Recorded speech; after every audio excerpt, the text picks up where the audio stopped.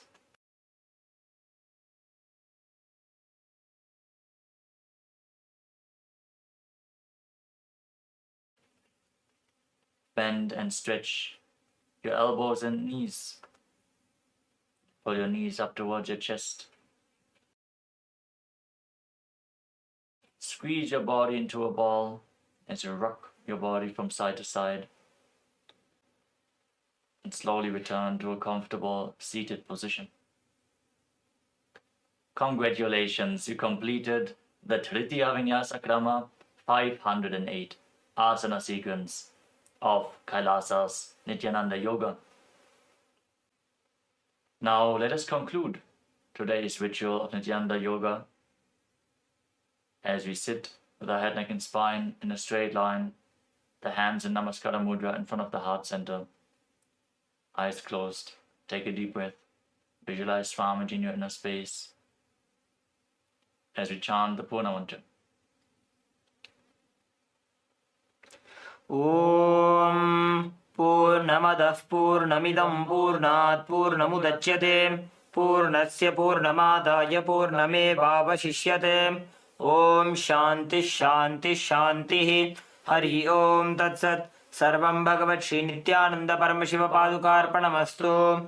Om Nithyanandam.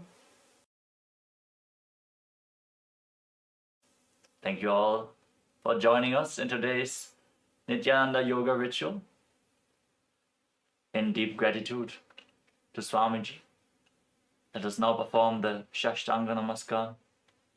Lie down onto your chest and bring your hands forward in the Namaskara Mudra above your head, surrendering yourself completely onto Swamiji's feet.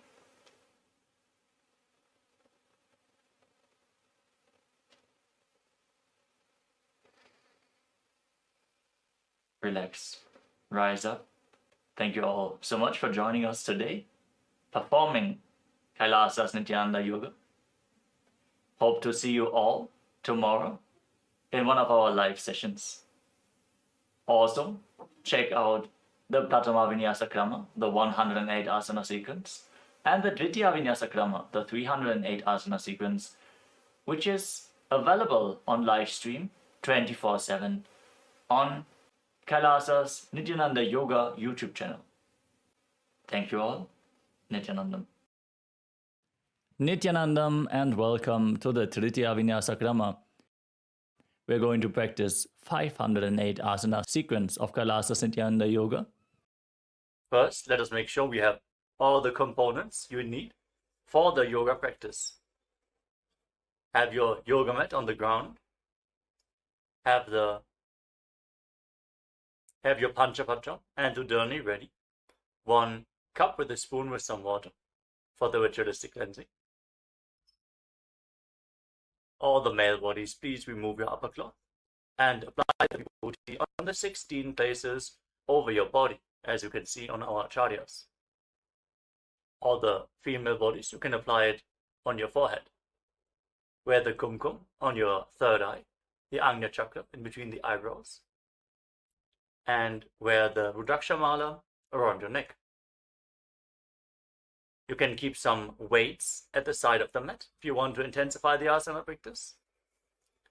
And make sure you have 1 energized Shri Yantra on your yoga mat. Gaze at the yantra whenever possible.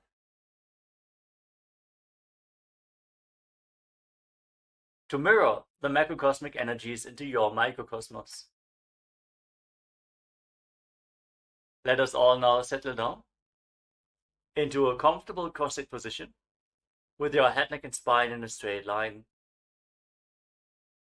Close your eyes, take a deep breath.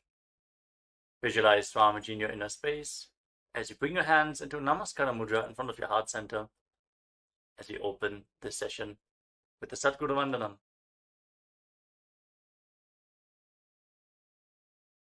Nithyanandam Paramasukhadam Kevalam Jnanamurtim Dvandvatitam Gaganasadrisham Sattvamasyaadilaksham Ekam Nityam Vimalamachalam सर्वधी साक्षिभूतं भावातीतं त्रिगुणरहितं सद्गुरुं तं Namami.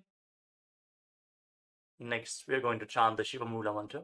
Om Ham Haum Shivaya Namaha 11 times, invoking Paramashiva's presence for this ritual of Nithyananda Yoga. Please follow along internally.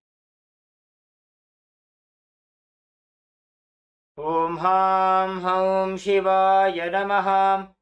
Om Ham Haum Shivaya Namaha. Om Ham Haum Shivaya Namaha. Om Ham Haum Shivaya Namaha. Om Ham Haum Shivaya Namaha. Om Ham Haum Shivaya Namaha. Om Ham Haum Shivaya Namaha. Om Ham Haum Shivaya Namaha. Om Ham Haum Shivaya Namaha. Om Ham Haum Shivaya Namaha. Om Ham Haum Shivaya Namaha. Let us now enter into the Tattvachana, the ritualistic cleansing. Take your Panchapatam and Udana.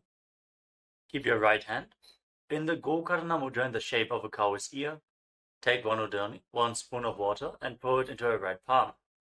Each time the word Swadha is chanted, sip the water from the bottom of your palm and take another Udani of water into your hand for a total of 3 times.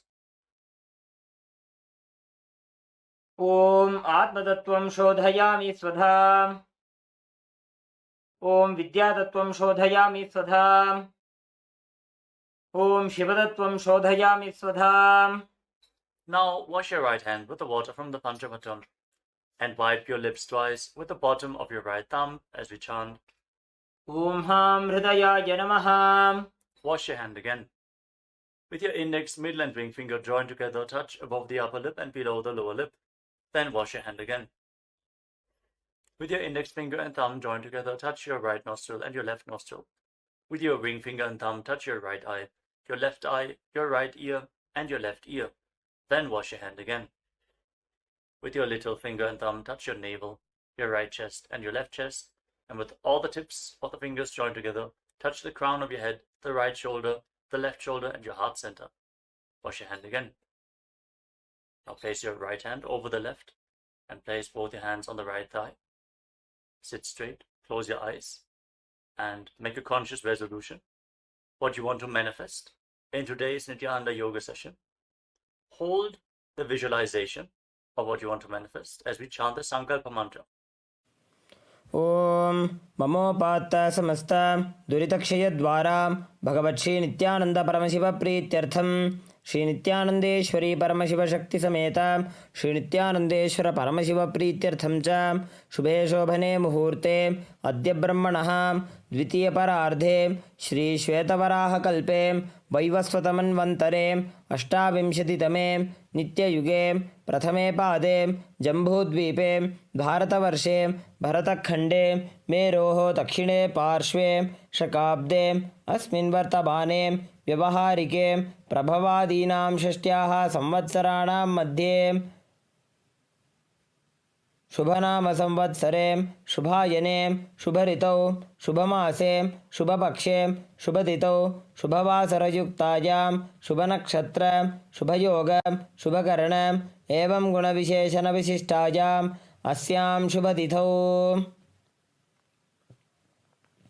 श्रीकैलासोन्नतद्वादशान्तश्यामलापीठारूढ श्रीमीनाक्षीसुन्दरेश्वराभिन्नस्वरूप परशिवपुत्ररत्नकुमारगुरुमन्यतुल्यावतार श्रीपार्वतीस्तन्यपानलब्धदिव्यज्ञानविश्रुत सकलनिगमागमसारभूतद्राविडवेदप्रवक्त्रे श्रीमत्परमशिवकरुणासमधिगतमुक्तामयचतुरश्रयान् गीयमानछत्रचामर श्रीजिन्नकाहलादि समस्तबिरदावल्यलङ्कृत ज्ञानविज्ञान चक्रवर्तीं सर्वजनसंघ सद्यो निर्वाण दीक्षाव्यजापवर्गवर्ष विश्राणजीमूतं परमतकलभकेसरी शैव सिद्धांत स्थापनाचार्य श्रीराजाधिराज पांड्य महाराज गुरु क्षपनशाक्यादि महांधकार निवारण ज्ञान भानु वीक्षणानर्हार्ह ध्वजोच्छेदनपूर्वक श्रीमदृषभध्वज स्थापक शैव समयकर्त्रे सर्वज्ञपीठारूढ़ श्री जगद्गुरु श्री ज्ञानसंबंधदेशिक स्वामी वागीश सुंदर माणिक्यवाचक स्वामिनाम अवतारभूत श्री ज्ञानसंबंध स्वामी पुनरुद्धृत श्यामलापीठ सर्वज्ञपीठ तृणवद्युत्तर द्विशततम गुरु महासन्निधान अरुणगिरि योगीश्वर परंपरागत अरुणाचल सर्वज्ञपीठ गुरु महासन्निधान कैलास परंपरागत कांची कैलास सर्वज्ञपीठ त्रयस्त्रिंशदुत्तर द्विशततम गुरु महासन्निधान नित्योत्सव नित्यमंगल नित्यकल्याण नित्यरजित कैलास परंपरागत आदि कैलास नित्यानंद पीठ महासंस्थान महासिंहासन पीठ कर्त्रे साक्षात् श्री परमशिव समुद्भूत कैलास परंपरागत वैवस्वतमनु इक्ष्वाकु हरिश्चंद्र भगीरथ श्रीरामचंद्र शूरसेन इत्यादि अनवच्छिन्न सार्वभौम चक्रवर्ती परंपरागत चतुष्षष्टि योगिनी मंडित चतुष्षष्टि संप्रदाय प्रवर्तक मनुधर्म शासन सूर्यवंश प्राप्त सर्वज्ञपीठ सुरांगी साम्राज्य मूर्धाभिषिक्त चूड़ामणि साक्षात् श्री परमशिव समुद्भूत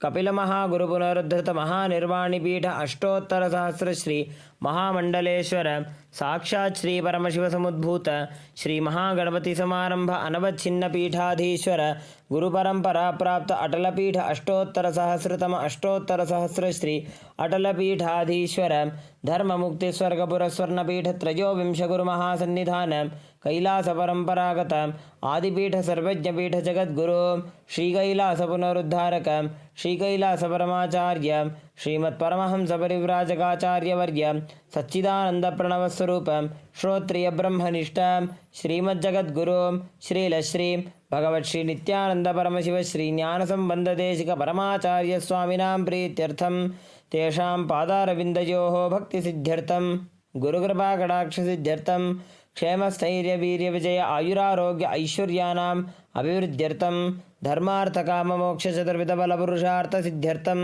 समस्त दुरितोपशान्त्यर्थम समस्त मंगल अवाप्त्यर्थम भगवत् श्री नित्यानंद परमशिव प्रसादेन सकुटुम्बस्य ज्ञान वैराग्य जीवन मुक्ति प्राप्त्यर्थम पूर्ण आरोग्य युक्त दृढ़गात्र यौगिक शरीर सिद्ध्यर्थम परमशिव शक्ति आविष्करणार्थम नित्यानंद योगाभ्यासं करिष्ये. Now wash your right hand once more. Om apa upasprisya. And keep your Panchapatam and Udani aside out of harm's way. Established since 2002 in the United States of America, the United Ancient Nations is an intergovernmental organization currently made up of 160 plus members and indigenous nations. The UAN and its work are guided by the purposes and principles contained in its founding charter. The UAN is a manifestation of the profound connection amongst indigenous peoples across the world, including African, Andean, American, European, Caribbean, Oceanic and Asian regions, rooted in shared wisdom, sustainable practices and deep reverence for the earth. The United Ancient Nations serves as an international cultural and diplomatic organization focused on uniting indigenous cultures globally. Our governance structure is council-based without territorial claims, led by a collective leadership through our General Secretariat. As a non-state entity with UN-style advocacy, we focus on several key areas: cultural and digital heritage preservation, indigenous diplomacy, revival of indigenous knowledge systems to solve humanity's problems, global peace, environmental preservation, health and wellness, sustained economic development, indigenous and cultural tourism. While the UAN represents numerous indigenous cultures, the United States of Kalasa serves as the first indigenous nation specifically for Hindus. Kalasa's mission is focused on the revival of the ancient enlightened Sanatana Hindu civilization with a formal governance structure including a head of state, ministers and ambassadors. Under the leadership of SPH, Supreme Pontiff of Hinduism, Bhagavan Nithyananda Paramashivoham, Kalasa has achieved recognition as a sovereign subject of international law, possessing distinctive attributes of juridical statehood.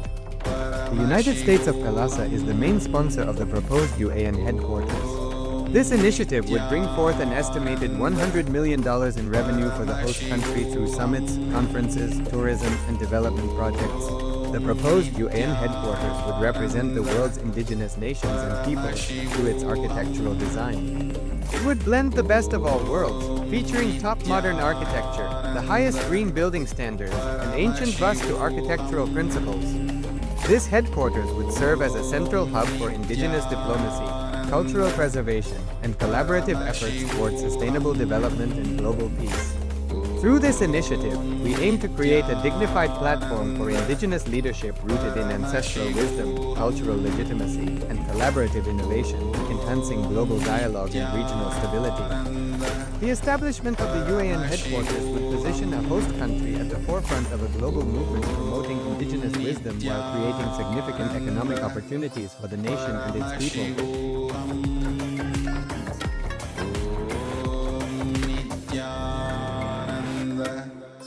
Established since 2002 in the United States of America, the United Ancient Nations is an intergovernmental organization currently made up of 160 plus members and indigenous nations. The UAN and its work are guided by the purposes and principles contained in its founding charter. The UAN is a manifestation of the profound connection amongst indigenous peoples across the world, including African, Andean, American, European, Caribbean, Oceanic, and Asian regions, rooted in shared wisdom, sustainable practices, and deep reverence for the earth. The United Ancient Nations serves as an international cultural and diplomatic organization focused on uniting indigenous cultures globally. Our governance structure is council-based without territorial claims, led by a collective leadership through our General Secretariat. As a non-state entity with UN-style advocacy, we focus on several key areas: cultural and digital heritage preservation, indigenous diplomacy, revival of indigenous knowledge systems to solve humanity's problems, global peace, environmental preservation, health and wellness, sustained economic development, indigenous and cultural tourism. While the UAN represents numerous indigenous cultures, the United States of Kalasa serves as the first indigenous nation specifically for Hindus. Kalasa's mission is focused on the revival of the ancient enlightened Sanatana Hindu civilization with a formal governance structure including a head of state, ministers, and ambassadors. Under the leadership of SPH, Supreme Pontiff of Hinduism, Bhagavan Nithyananda Paramashivoham, Kalasa has achieved recognition as a sovereign subject of international law, possessing distinctive attributes of juridical statehood. The United States of Kalasa is the main sponsor of the proposed UAN headquarters. This initiative would bring forth an estimated $100 million in revenue for the host country through summits, conferences, tourism, and development projects. The proposed UN headquarters would represent the world's indigenous nations and peoples through its architectural design. It would blend the best of all worlds, featuring top modern architecture, the highest green building standards, and ancient Vastu architectural principles. This headquarters would serve as a central hub for indigenous diplomacy, cultural preservation, and collaborative efforts towards sustainable development and global peace. Through this initiative, we aim to create a dignified platform for indigenous leadership rooted in ancestral wisdom, cultural legitimacy, and collaborative innovation, enhancing global dialogue and regional stability. The establishment of the UAN headquarters would position a host country at the forefront of a global movement promoting indigenous wisdom while creating significant economic opportunities for the nation and its people.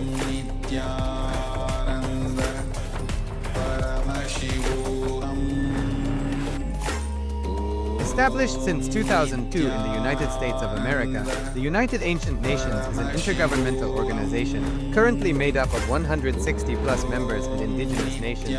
The UAN and its work are guided by the purposes and principles contained in its founding charter. The UAN is a manifestation of the profound connection amongst indigenous peoples across the world, including African, Andean, American, European, Caribbean, Oceanic, and Asian regions, rooted in shared wisdom, sustainable practices, and deep reverence for the earth. The United Ancient Nations serves as an international cultural and diplomatic organization focused on uniting indigenous cultures globally. Our governance structure is council-based without territorial claims, led by a collective leadership through our General Secretariat. As a non-state entity with UN-style advocacy, we focus on several key areas: Cultural and digital heritage preservation, indigenous diplomacy, revival of indigenous knowledge systems to solve humanity's problems.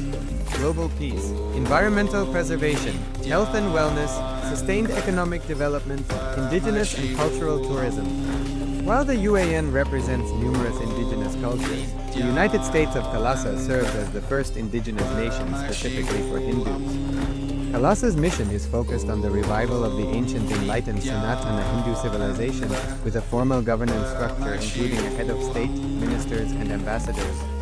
Under the leadership of SPH, Supreme Pontiff of Hinduism, Bhagavan Nithyananda Paramashivoham, Kailasa has achieved recognition as a sovereign subject of international law, possessing distinctive attributes of juridical statehood. The United States of Kailasa is the main sponsor of the proposed UAN headquarters. This initiative would bring forth an estimated $100 million in revenue for the host country through summits, conferences, tourism, and development projects. The proposed UAN headquarters would represent the world's indigenous nations and peoples through its architectural design. It would blend the best of all worlds, featuring top modern architecture, the highest green building standards, and ancient bust to architectural principles. This headquarters would serve as a central hub for indigenous diplomacy, cultural preservation, and collaborative efforts towards sustainable development and global peace. Through this initiative, we aim to create a dignified platform for indigenous leadership rooted in ancestral wisdom, cultural legitimacy, and collaborative innovation, enhancing global dialogue and regional stability. The establishment of the UAN headquarters would position a host country at the forefront of a global movement promoting indigenous wisdom while creating significant economic opportunities for the nation and its people.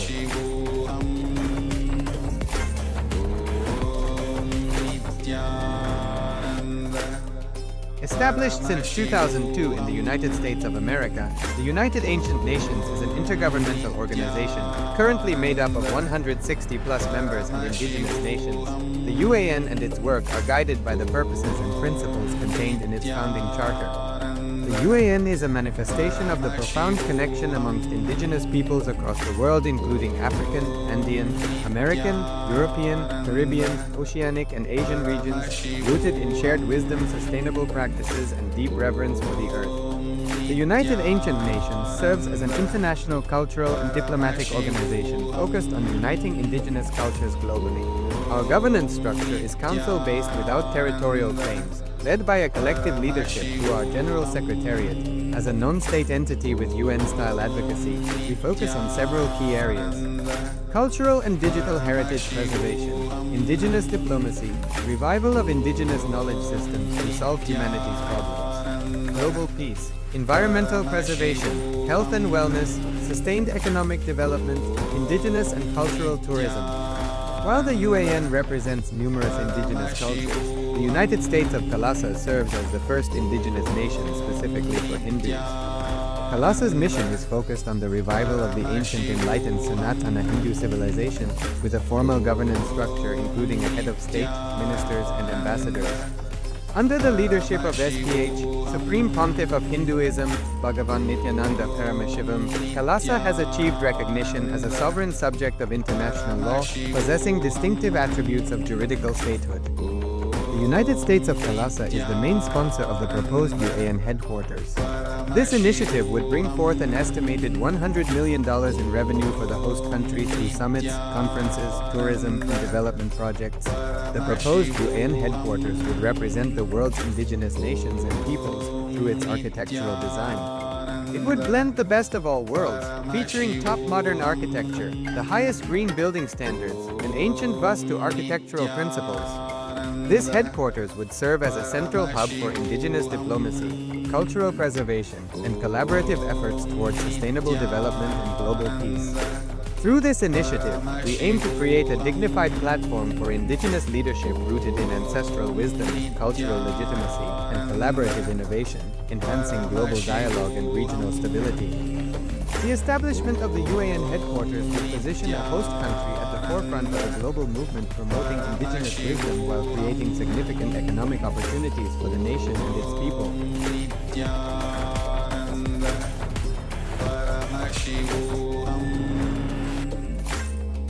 Established since 2002 in the United States of America, the United Ancient Nations is an intergovernmental organization currently made up of 160 plus members and indigenous nations. The UAN and its work are guided by the purposes and principles contained in its founding charter. The UAN is a manifestation of the profound connection amongst indigenous peoples across the world, including African, Andean, American, European, Caribbean, Oceanic, and Asian regions, rooted in shared wisdom, sustainable practices, and deep reverence for the earth. The United Ancient Nations serves as an international cultural and diplomatic organization focused on uniting indigenous cultures globally. Our governance structure is council-based without territorial claims, led by a collective leadership through our General Secretariat.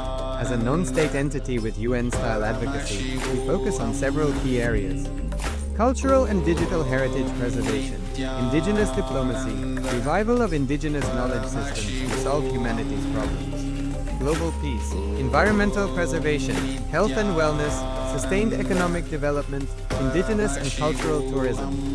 While the UAN represents numerous indigenous cultures, the United States of Kailasa serves as the first indigenous nation specifically for Hindus. Kailasa's mission is focused on the revival of the ancient enlightened Sanatana Hindu civilization with a formal governance structure including a head of state, ministers, and ambassadors. Under the leadership of SPH, Supreme Pontiff of Hinduism, Bhagavan Nithyananda Paramashivoham, Kailasa has achieved recognition as a sovereign subject of international law, possessing distinctive attributes of juridical statehood. The United States of Kailasa is the main sponsor of the proposed UAN headquarters. This initiative would bring forth an estimated $100 million in revenue for the host country through summits, conferences, tourism, and development projects. The proposed UAN headquarters would represent the world's indigenous nations and peoples through its architectural design. It would blend the best of all worlds, featuring top modern architecture, the highest green building standards, and ancient Vastu architectural principles. This headquarters would serve as a central hub for indigenous diplomacy, cultural preservation, and collaborative efforts towards sustainable development and global peace. Through this initiative, we aim to create a dignified platform for indigenous leadership rooted in ancestral wisdom, cultural legitimacy, and collaborative innovation, enhancing global dialogue and regional stability. The establishment of the UAN headquarters would position a host country at the forefront of a global movement promoting indigenous wisdom while creating significant economic opportunities for the nation and its people.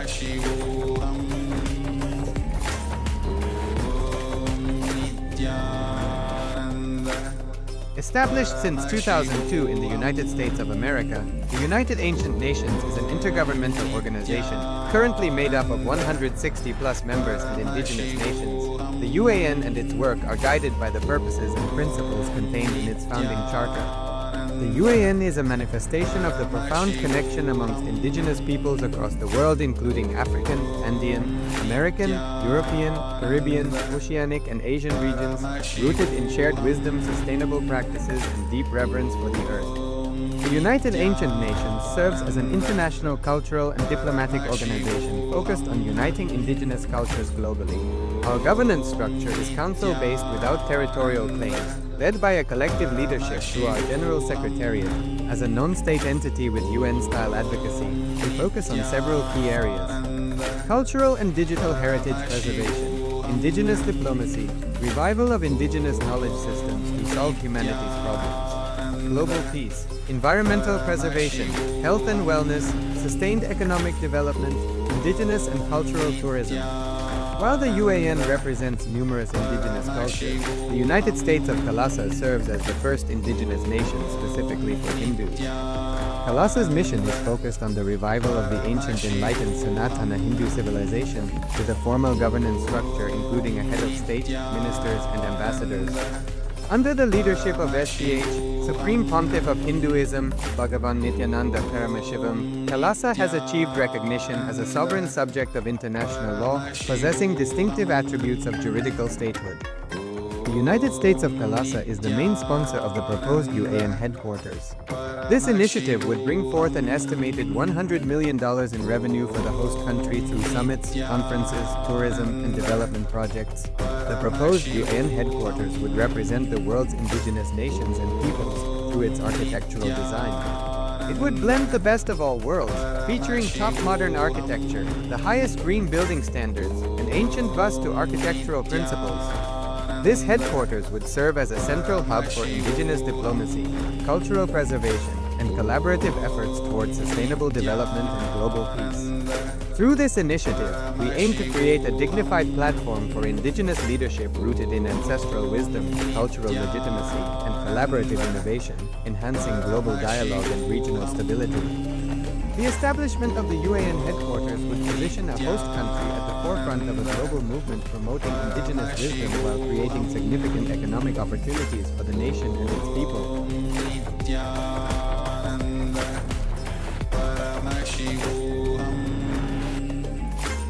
Established since 2002 in the United States of America, the United Ancient Nations is an intergovernmental organization currently made up of 160 plus members and indigenous nations. The UAN and its work are guided by the purposes and principles contained in its founding charter. The UAN is a manifestation of the profound connection amongst indigenous peoples across the world, including African, Andean, American, European, Caribbean, Oceanic, and Asian regions, rooted in shared wisdom, sustainable practices, and deep reverence for the earth. The United Ancient Nations serves as an international cultural and diplomatic organization focused on uniting indigenous cultures globally. Our governance structure is council-based without territorial claims, led by a collective leadership through our General Secretariat. As a non-state entity with UN-style advocacy, we focus on several key areas: cultural and digital heritage preservation, indigenous diplomacy, revival of indigenous knowledge systems to solve humanity's problems, global peace, environmental preservation, health and wellness, sustained economic development, indigenous and cultural tourism. While the UAN represents numerous indigenous cultures, the United States of Kalasa serves as the first indigenous nation specifically for Hindus.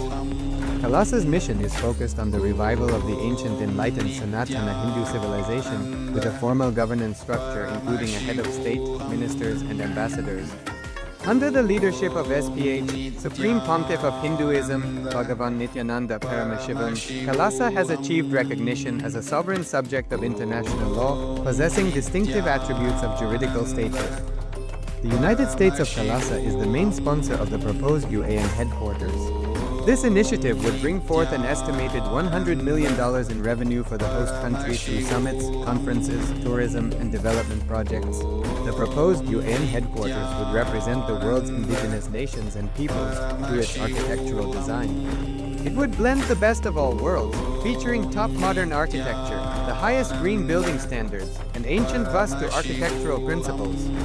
This headquarters would serve as a central hub for indigenous diplomacy, cultural preservation, and collaborative efforts towards sustainable development and global peace.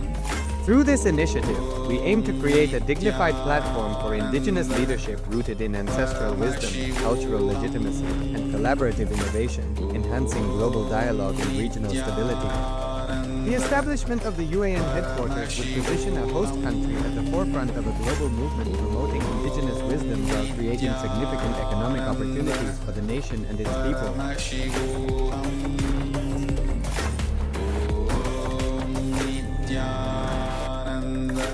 Established since 2002 in the United States of America, the United Ancient Nations is an intergovernmental organization currently made up of 160 plus members and indigenous nations. The UAN and its work are guided by the purposes and principles contained in its founding charter.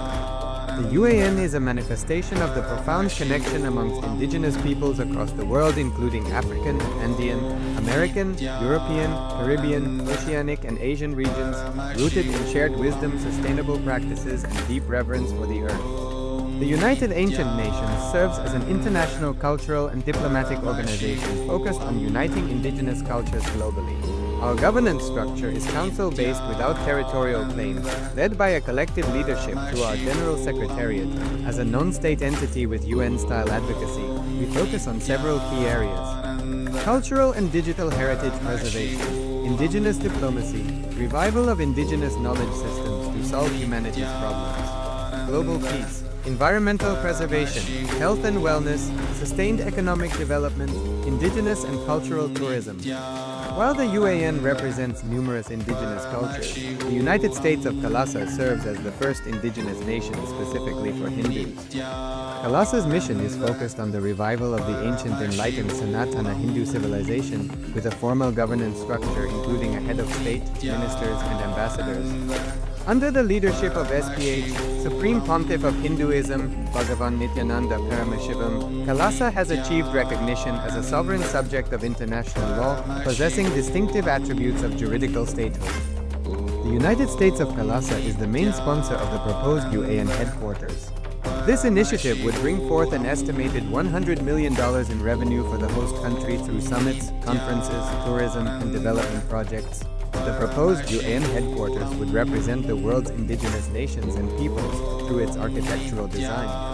It would blend the best of all worlds, featuring top modern architecture, the highest green building standards, and ancient Vastu architectural principles. This headquarters would serve as a central hub for indigenous diplomacy, cultural preservation, and collaborative efforts towards sustainable development and global peace. Through this initiative, we aim to create a dignified platform for indigenous leadership rooted in ancestral wisdom, cultural legitimacy, and collaborative innovation, enhancing global dialogue and regional stability. The establishment of the UAN headquarters would position a host country at the forefront of a global movement promoting indigenous wisdom while creating significant economic opportunities for the nation and its people.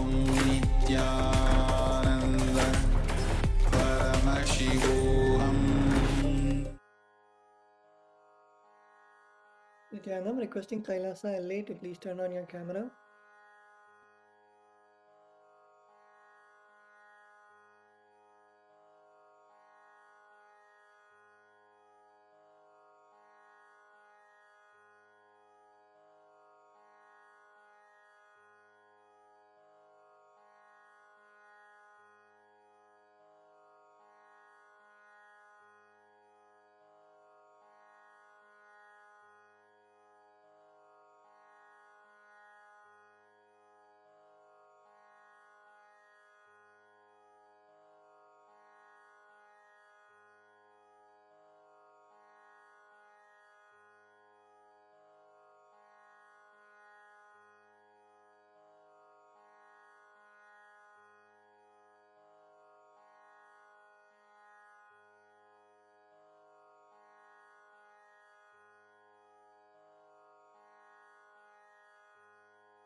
Kailasa திருவண்ணாமலையில் இருக்கும் participants சீக்கிரமாக வந்து உட்காருங்க. பூஜையை ஆரம்பிக்கணும்.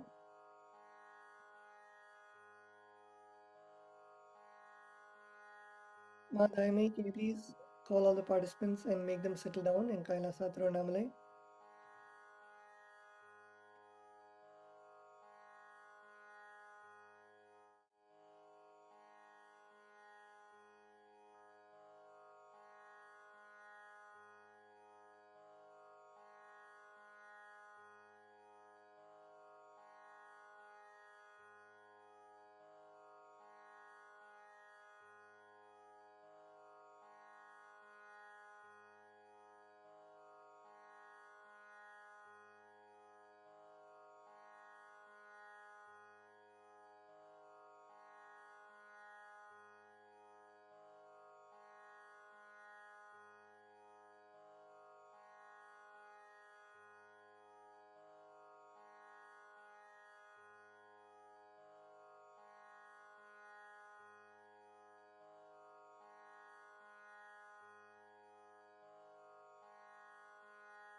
Let's all be seated in a space of gratitude and blissful awareness.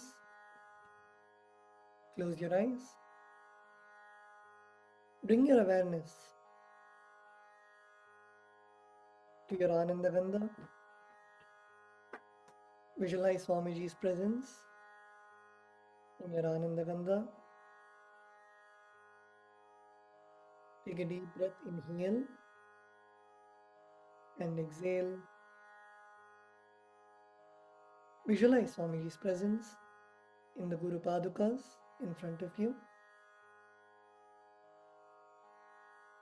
Visualize Swamiji seated in front of you, blessing you with all the auspiciousness.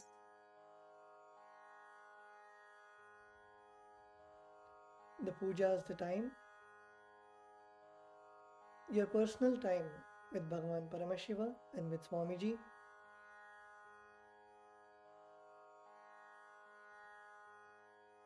Get into a space of deep feeling connection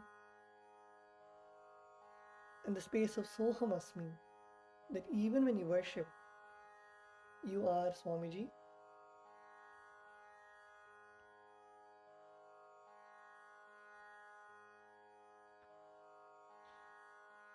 Be in the space of gratitude for all the boons, all the blessings that Swamiji is showering on all of us.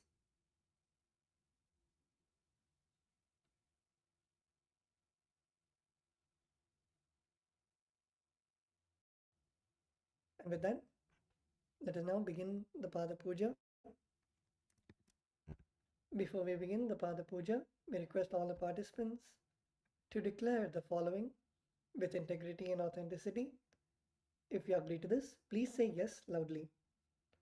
I authentically cognize, which is internally process, understand, and declare the truth that cosmic energy exists. Yes. I authentically cognize, which is internally process, understand, and declare the truth that Swamiji, Bhagavan Nithyanandeshwara Paramashivam, Devi Nithyanandeshwari Paramashiva Shakti, the Guru Padukas, and the Atmalinga are the Chinmaya Vigrahas, the embodiments and representations of that very cosmic energy. Yes. I authentically cognize, which is internally process, understand, and declare the truth that whatever I offer during the Pada Puja and Paramashiva Puja will reach the cosmic source of energy directly. Yes. I authentically cognize, which is internally process, understand, and declare the truth of Soham Asmi, that even when I worship, I am Him. Yes. We will now begin with the Sadguru Vandanam, where we offer our gratitude to our Guru, our beloved Swamiji. The meaning of the mantra we are now going to chant is, I surrender to that Guru who is the eternal bliss, the bestower of supreme happiness, the one who is the embodiment of wisdom, who is beyond duality, who is omnipresent, to whom the supreme goal is giving the enlightenment experience, who is eternal, pure, and unshakable, who is the silent spectator of all thought processes, who is beyond emotions, and who is without the three qualities called Sattva, Rajas, and Tamas. Now please take a few flowers in your hands and close your eyes and offer the flowers at Swamiji's Padukas at the end of the mantra. Nithyanandam Paramasukhatam Kevalam Jnanamurtim Vandvatitam Gagana Sadrisham Tattvamasyatilaksham Ekam Nityam Vimalamachalam Sarvadhi Sakshi Bhutam Bhavatitam Trigunarahitam Sadgurum Tam Namami. The next is the Guru Parampara Vandanam. In the Guru Parampara Vandanam, we offer our gratitude to the eternal lineage of all the Gurus, the enlightened masters. The meaning of the mantra we are now going to chant is, I surrender to the lineage of all the enlightened masters, which has Bhagavan Nithyanandeshwara Paramashiva as the beginning, Devi Nithyanandeshwari Paramashiva Shakti as the middle, and my master, Bhagavan Nithyananda Paramashivam at the end. Now please take a few flowers in your hands and close your eyes and offer the flowers at Swamiji's padukas at the end of the mantra. Nithyanandeshwara Paramashiva Samarambham Nithyanandeshwari Paramashiva Shakti Madhyamam Nithyananda Pariyantam Vande Guru Paramparam. The next is the offering of the Arunagiri Yogeshwara Vandanam. In the Arunagiri Yogeshwara Vandanam, we offer our respects and gratitude to Bhagavan Arunagiri Yogeshwara, who is the incarnation of Paramashiva. The meaning of the mantra we are now going to chant is the Arunagiri Yogeshwara, who is the Lord of all beings, who has the sacred musk paste applied on his forehead, who has a glittering stick, who has worn a loin cloth on his glittering hip, who has worn the Datura flower, the king cobra, and a crescent moon on his forehead. That Arunagiri Yogeshwara's presence happens. Now please take a few flowers in your hands and close your eyes and offer the flowers at Swamiji's padukas at the end of the mantra. Lalate Tripundri Nitilakrita Kasturi Tilakaha Puranmala Spurita Katikaupi Navasanaha Dadhano Dustaram Shirasi Panirajam Shashikalam Pradipas Sarvesham Arunagiri Yogi Vijayate. The next is the Tattvachamanam, the ritualistic cleansing of the mouth.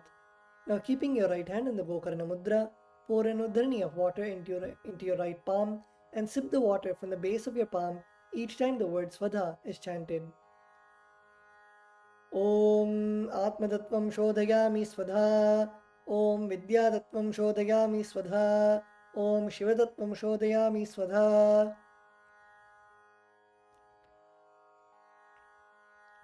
Now at the base of your right hand thumb, wipe your lips twice from the right to the left. Om Ham Hridayaya Namaha. Wash your hands with an udharani of water.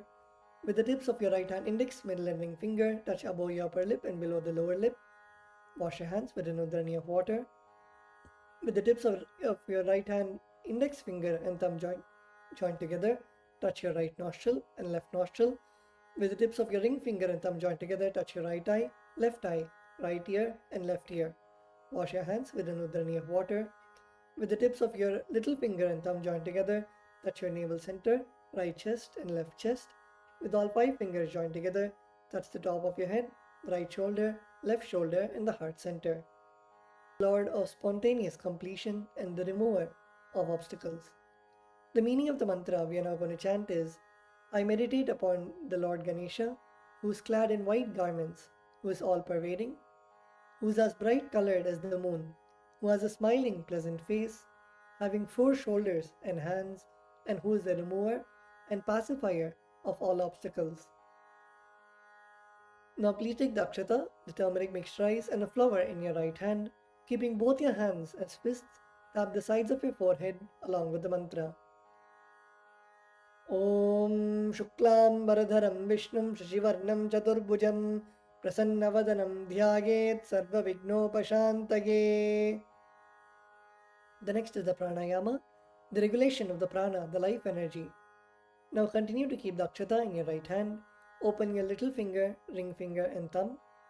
Inhale through the left nostril by closing your right nostril with your thumb. Hold your breath by closing both the nostrils and exhale through the right nostril while we chant the Samhita mantras.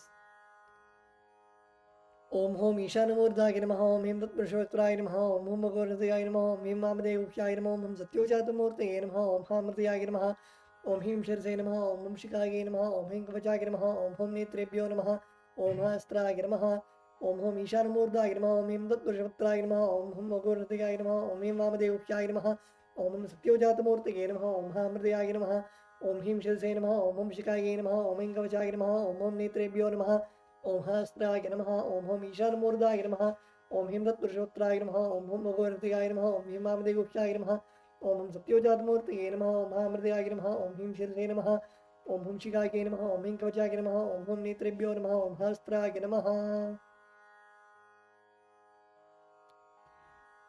The next is the Sankalpa mantra. When you make a conscious resolution in the presence of the Master, the power of the Master's presence will manifest the Sankalpa as reality. Please close your eyes and visualize the Sankalpa, the intention that you want to manifest for today.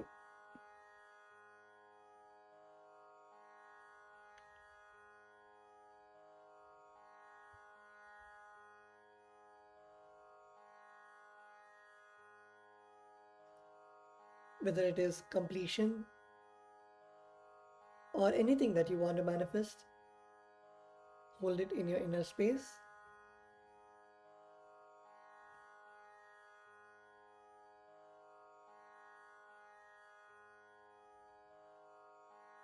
Now, keeping Dakshata, the turmeric mixed rice, in your left palm, close it with your right palm and keep both the hands on the right thigh.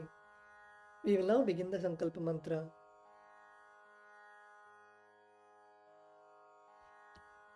Om Namopata Samasta Duritakshayadvara Bhagavat Shri Nithyananda Paramashiva Prityartham Shri Nithyanandeshwari Paramashiva Shakti Sameta Shri Nithyanande Ardhe Shri Shvetavaraha Kalpe Vaivasvatamanvantare Ashtavimshatitame Nitya Yoge Pratame Pade Jambudvipe Bharata Varshe Bharadakhande Meroho Dakshine Parshve Shakabde अस्मिन् वर्तमाने व्यवहारिके प्रभवादीनां षष्ट्याः संवत्सराणां मध्ये विश्वावसुनाम संवत्सरे दक्षिणायने लक्ष्मीवेङ्कटेश्वर ऋतौ सिंहमासे कृष्णपक्षे प्रथमायां शुभदितौ सोमवासरयुक्तायां पूर्वाभाद्रपदनक्षत्र धृतियोग बालवकरण एवं गुणविशेषणविशिष्टायाम् अस्यां शुभदितौ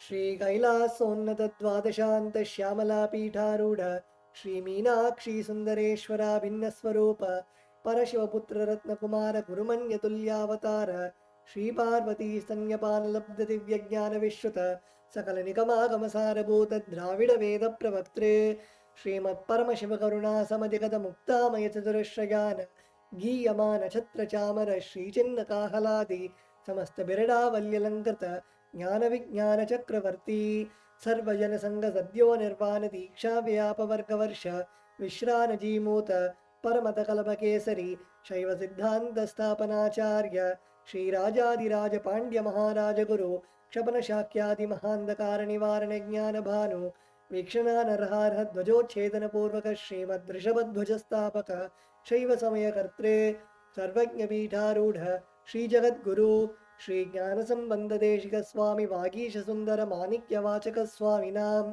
अवतार भूत श्री ज्ञान संबंध स्वामी पुनरुद्धृत श्यामला पीठ सर्वज्ञ पीठ तृणवत्युत्तर द्विशततम गुरु महासन्निधान अरुणगिरि योगीश्वर परंपरागत अरुणाचल सर्वज्ञ पीठ गुरु महासन्निधान कैलास परंपरागत कांची कैलास सर्वज्ञ पीठ त्रयस्त्रिंशदुत्तर द्विशततम गुरु महासन्निधान नित्योत्सव नित्य मंगल नित्य कल्याण नित्य रचित कैलास परंपरागत आदि कैलास नित्यानंद पीठ महासंस्थान महासिंहासन पीठ कर्त्रे साक्षात् श्री परमशिव समुद्भूत कैलास परंपरागत वैवस्वत मनु इक्ष्वाकु हरिश्चंद्र भगीरथ श्रीरामचंद्र शूरसेन इत्याद्यनवच्छिन्न सार्वभौम चक्रवर्ती परंपरागत चतुष्षष्टि योगिनी मंडित चतुष्षष्टि संप्रदाय प्रवर्तक मनुधर्म शासन सूर्यवंश प्राप्त सर्वज्ञ पीठ सुरांगी साम्राज्य मूर्धाभिषिक्त चूड़ामणि साक्षात् श्री परमशिव समुद्भूत अपिल महागुरु पुनरुद्धृत महानिर्वाणि पीठ अष्टोत्तर सहस्र श्री महामंडलेश्वर साक्षात् श्री परमशिव समुद्भूत श्री महागणपति समारंभ अनवच्छिन्न पीठाधीश्वर गुरु परंपरा प्राप्त अटल पीठ अष्टोत्तर सहस्र श्री अटल पीठाधीश्वर धर्म मुक्ति स्वर्गपुर स्वर्ण पीठ त्रयोविंश गुरु महासन्निधान कैलास परंपरागत आदिपीठ सर्वज्ञ पीठ जगद्गुरु श्री कैलास पुनरुद्धारक श्री कैलास परमाचार्य श्रीमत् परमहंस परिव्राजकाचार्य वर्य सच्चिदानंद प्रणव स्वरूप श्रोत्रिय ब्रह्मनिष्ठ श्रीमद् जगद्गुरु श्रीलश्री भगवत् श्री नित्यानंद परमशिव श्री ज्ञान संबंध देशिक परमाचार्य स्वामिनां प्रीत्यर्थम तेषां पादारविन्दयोः भक्तिसिद्ध्यर्थं गुरुकृपाकटाक्षसिद्ध्यर्थं क्षेमस्थैर्यवीर्यविजय आयुरारोग्य ऐश्वर्याणाम् अभिवृद्ध्यर्थं धर्मार्थकाममोक्षचतुर्विधफलपुरुषार्थसिद्ध्यर्थं समस्तदुरितोपशान्त्यर्थं समस्तमङ्गलावाप्त्यर्थं भगवत्श्रीनित्यानन्दपरमशिवप्रसादेन सकुटुम्बस्य ज्ञानवैराग्यजीवन्मुक्तिप्राप्त्यर्थं नित्यानन्दपरमशिव प्रत्यक्षपादपूजां करिष्ये। श्रीनित्यानन्देश्वरी परमशिवशक्तिसमेत श्रीनित्यानन्देश्वर परमशिव पूजां च करिष्ये। ॐ अपौपस्पृश्य. Please wash your hands with an udharni of water. The next is the Ghantanada. We ring the bell to invoke the presence of all the gods and goddesses and to remove any negative energy that can disturb us during the puja. Please take the bell in your left hand and hold it above your heart center and ring the bell along with the mantra. Om Agamarthantu Devanam Gamanarthantu Rakshasam Ghantanadam Karomyado Devata Vanalanchanam Ghanta Devatabhyo Namaha.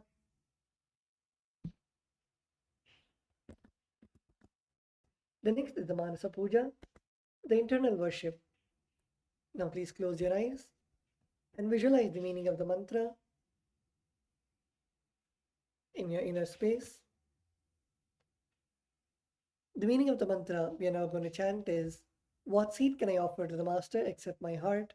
I offer the gratitude flowing as nectar to wash his feet and to rinse his mouth. I offer my mind itself as the arghya, the bouquet, to my Master, who is the very cosmos.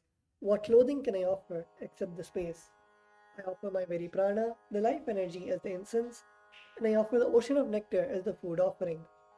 The principle of unstruck perennial sound is to be offered as the bell, the air as the fan, the sahasrara as the umbrella, the principle of sound as the music, the actions of the senses, and also the vagaries of the mind as the dance.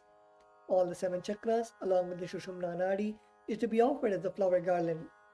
The different kinds of flowers with which the Guru should be worshipped are the guilelessness, the freedom from the ego, the freedom from suffering when your desires are not fulfilled, freedom from arrogance, freedom from ignorance, freedom from deceit, freedom from hatred, freedom from agitation, freedom from jealousy and greed. And the Guru should also be worshipped with the flowers of non-violence, mastery over the senses, compassion, forgiveness, and enlightenment. Now please take some flowers in your hands and place your hands in the Purva Mudra. You can see the Acharya on the screen. Close your eyes and offer the flowers at Swamiji's Padukas at the end of the mantra.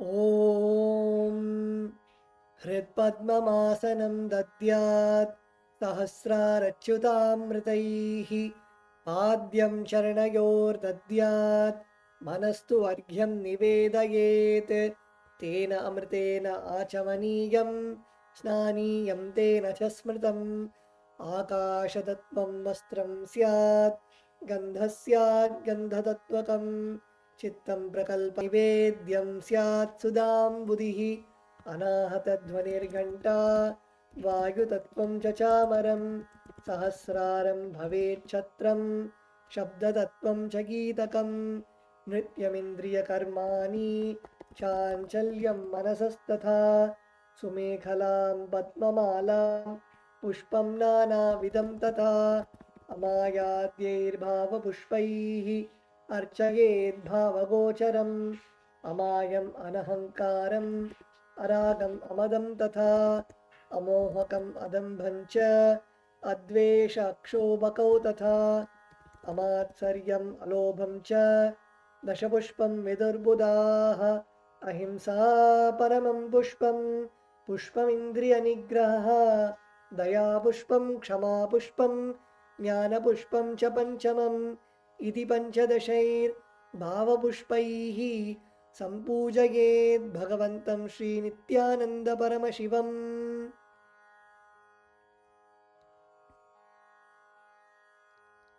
The next is the offering of the Upachara Puja, the external worship.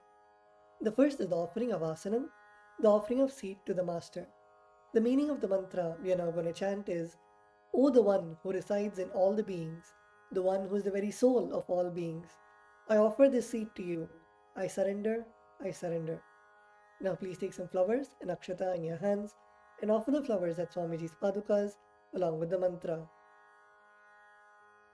Asanam Om Sarvabhutantarasthaya Sarvabhutantaratmane Kalpayamyupaveshartham Asanam Te Namo Namaha. Om Hrim Idam Suvarnasanam Sarvadevadevi Swarupaya Bhagavate Shri Nithyananda Paramashivaya Namaha. The next is the offering of Swagatam, the offering of welcoming the Master. The meaning of the mantra we are now going to chant is, O the Lord of all gods, O the one whose darshans are waited by the gods for the fulfillment of their desires, welcome, welcome. Today my birth, life, and all deeds are fructified. The fruits of all my tapas is materialized just by welcoming you. Now please take some flowers in your hands and offer the flowers at Swamiji's padukas along with the mantra.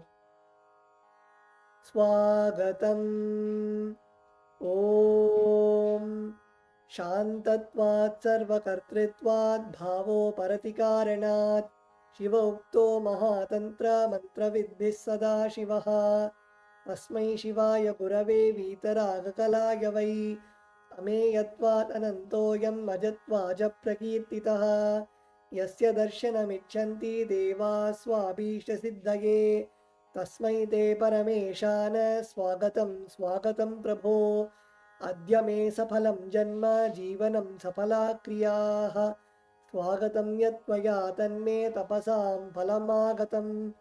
Om Hrim Sarvadeva Devi Swarupa Bhagavat Shri Nithyananda Paramashiva Swagatam Suswagatam Te.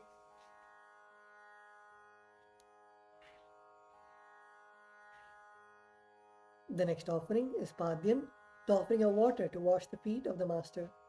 The meaning of the mantra we are now going to chant is, I offer Padyam, that is the water for washing the feet of the Supreme God, the very devotion on whom brings about the ultimate bliss. Now please take the udharani of water in your hands and offer it at Swamiji's padukas along with the mantra. Padyam Om Yad Bhaktilesha Samparkat Paramananda Samplavaha Tasmai Te Parameshana Padyam Shuddhaya Kalpaye. Om Hrim Etat Padyam Sarvadeva Devi Swarupaya Bhagavate Shri Nithyananda Paramashivaya Namaha. The next offering is Arghya, the offering of the traditional bouquet. The meaning of the mantra we are now going to chant is, O Maheshwara, please accept this Arghya, this offering of traditional bouquet with water to welcome the guest, made of durva grass, a flower, a bilva leaf and a rice pellet, and kept in a beautiful conch. Now please take the conch in your hands and offer the Arghya at Swamiji's padukas along with the mantra. Arghyaha Om Durvakshata Samayuktam Bilvapatram Tatha Param Shobhanam Shankapatrastam Grihanargyam Maheshwara.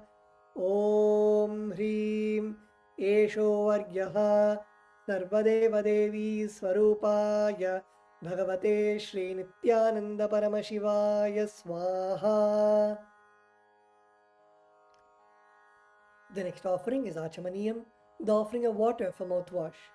The meaning of the mantra we are now going to chant is, please accept this auspicious and sin-removing Ganga water offered by me as Achamaniyam, that is the water for mouthwash offered by me with devotion to you. Now please take the udharani of water in your hands and offer it at Swamiji's padukas along with the mantra. Achamaniyam Om मन्दाकिन्यास्तु यद्वारी सर्वपापहरं शुभं गृहाणाचमनीयं त्वं मया भक्त्या निवेदितम् ॐ ह्रीं इदम् आचमनीयोदकं सर्वदेवदेवी स्वरूपाय भगवते श्रीनित्यानन्दपरमशिवाय स्वधा. The next offering is Madhuparka, the offering of the nectarine drink. The meaning of the mantra we are now going to chant is, I offer this Madhuparka, this drink which is full of nectar. Be pleased towards me, O Lord. Now please take the Madhuparka in your hands and offer it at Swamiji's Padukas along with the mantra. Madhuparkaha Om Sarvakalmashanashaya Paripurna Sudhatmakam Madhuparkamimam Deva Kalpayami Prasidame Om Hrim Esha Madhuparkaha Sarvadevadevi Swarupaya Bhagavate Shri Nithyananda Paramashivaya Svadha. The next offering is Gandha Tailam, the offering of the scented oil. The meaning of the mantra we are now going to chant is, I offer with love and affection this scented oil to you. O the healer of all the worlds, you are the purest among all the worlds. Now please take the Gandha Tailam, the scented oil, in your hands and offer it at Swamiji's Padukas along with the mantra. Gandha Tailam Om Sneham Grihana Snehena Lokanam Hitakaraka Sarvalokeshu Shuddhastvam Dadami Snehamuttamam Om Hrim Idam Gandha Tailam Sarvadevadevi Swarupaya Bhagavate Shri Nithyananda Paramashivaya Nivedayami. The next offering is Snaniyam, the offering of water for the sacred bath. The meaning of the mantra we are now going to chant is, please accept this cool, pure and clear water which is capable of seizing my mind for your sacred bath offered by me with devotion to you. Now please take the udharani of water in your hands and offer it at Swamiji's Padukas along with the mantra, and please ring the bell as you do so. Snaniyam Om Idam Shushitalam Vari Shvachham Shuddham Manoharam Snanartham Te Maya Bhaktya Kalpitam Pratigrihyatam Om Hrim Idam Snaniyodakam Sarvadevadevi Swarupaya Bhagavate Shri Nithyananda Paramashivaya Nivedayami. The next offering is Vastram, the offering of the sacred cloth. The meaning of the mantra we are now going to chant is, I offer Vastram, this cloth offering, to the Master who removes the veil of Maya or illusion. The Master who is the true light of enlightenment, who does not have a veil of Maya and has the very space as the dress. Now please take the offering of clothes in your hand and offer it at Swamiji's Padukas along with the mantra. Om Maya Chitrapata Channa Nijaguhyoru Tejase Niravarana Vinyaya Vasaste Kalpayamyaham Om Hrim Idam Vastrottariyam Sarvadevadevi Swarupaya Bhagavate Shri Nithyananda Paramashivaya Nivedayami. The next offering is Abharanam, the offering of the sacred jewelry. The meaning of the mantra we are now going to chant is, I offer this golden ornament to you, Master, who by the very nature has a gracefully beautiful body and who is the repository of all powers. May you be pleased. Now please take the jewelry in your hands and offer it at Swamiji's Padukas along with the mantra. Abharanam Om Swabhava Sundarangaya Nana Shaktyashrayayate Suvarnam Bhushanam Dubhyam Kalpayami Prasidame Om Hrim Idam Suvarnabharanam Sarvadevadevi Swarupaya Bhagavate Shri Nithyananda Paramashivaya Nivedayami. The next offering is Gandha, the offering of the sandalwood paste. The meaning of the mantra we are now going to chant is, I neither know what your body is, nor do I know what your actions are. Please accept and smear the sandalwood paste offered by me. Now please take the sandalwood paste in your hands and offer it at Swamiji's padukas along with the mantra. Gandha Om Shariram te na janami cheshtam naiva cha maya niveditan gandhan pratigrihya vilipyatam Om Hrim Esha Gandha Sarvadeva Devi Swarupaya Bhagavate Shri Nithyananda Paramashivaya Namaha.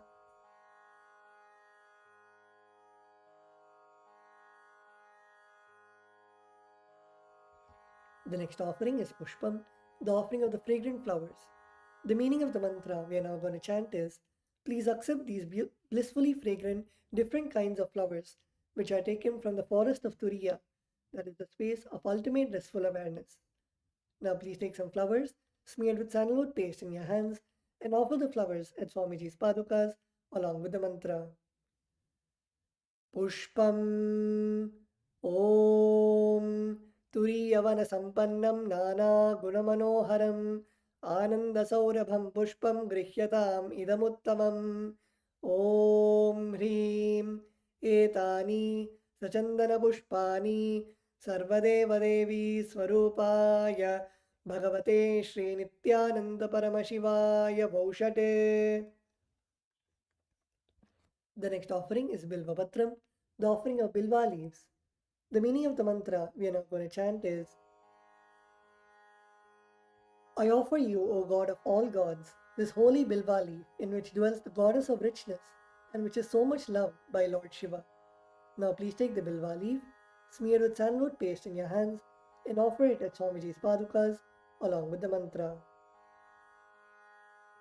Bilva Patram Om Amritodbhavam Shri Vriksham Shankarasya Sada Priyam Bilvapatram Prayachami Pavitram Te Sureshwara Om Hrim Etani Sachandana Bilvapatrani Sarvadeva Devi Swarupaya Bhagavate Shri Nithyananda Paramashivaya Vaushate.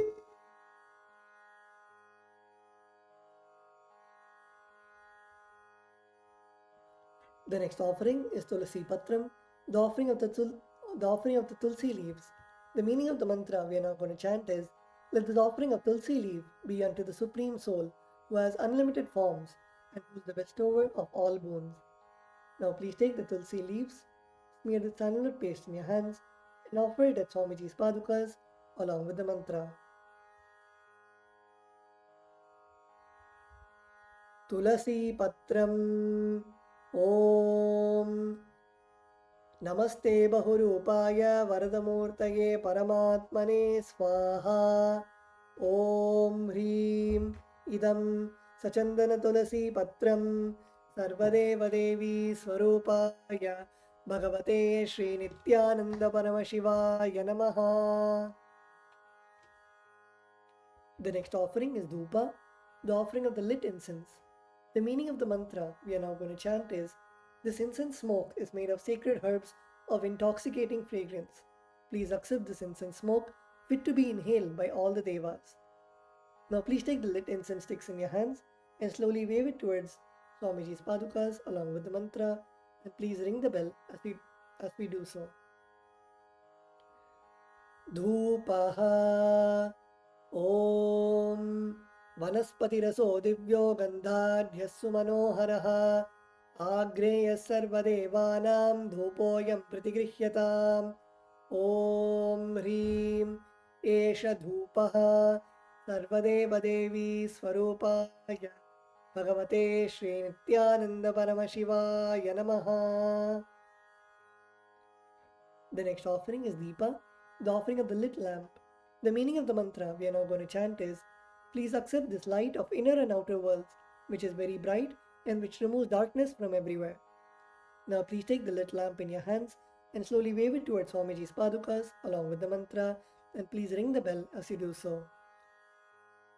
Deepaha Om Suprakasho Mahadipaha Sarvatastimiراpaha Sabhakyabhyantara Deepoyam Pratigrihyataam Om Hrim Esha Deepaha Sarvadeva Devi Swarupaya Bhagavate Shri Nithyananda Paramashivaya Namaha.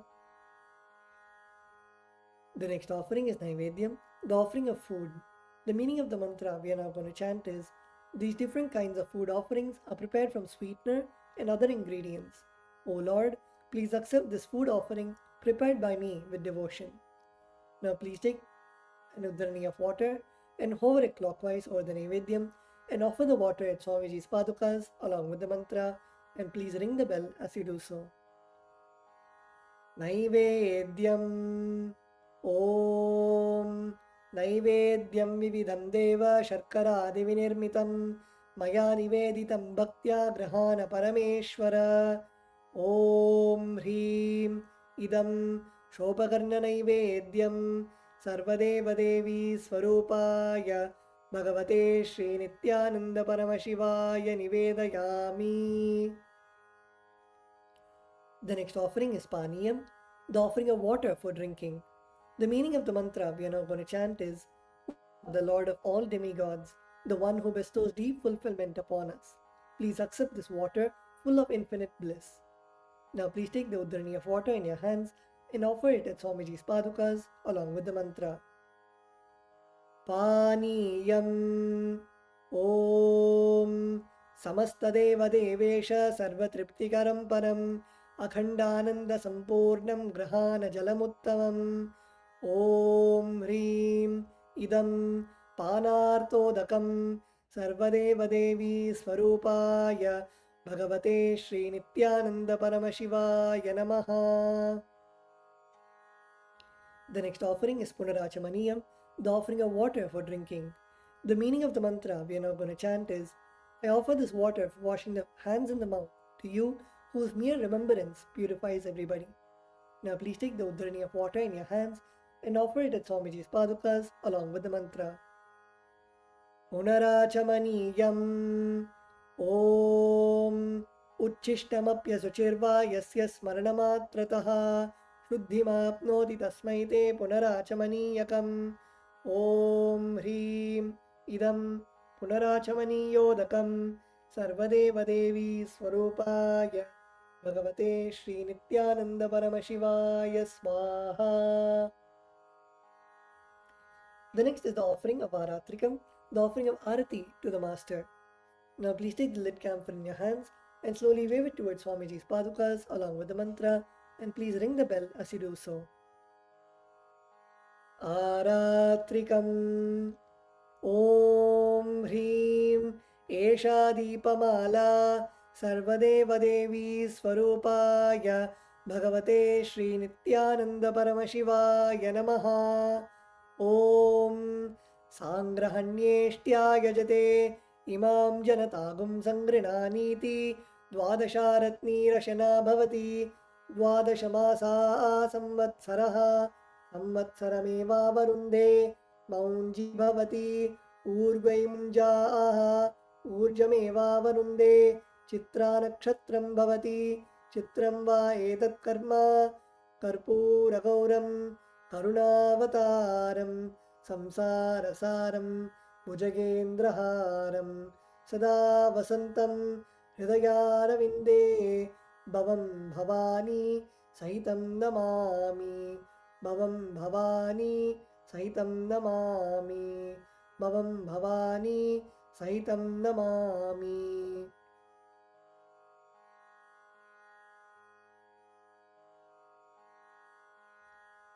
Aratrikam Samarpayami Bhagavat Shri Nithyananda Paramashiva Charanakamaleebhyo Namaha.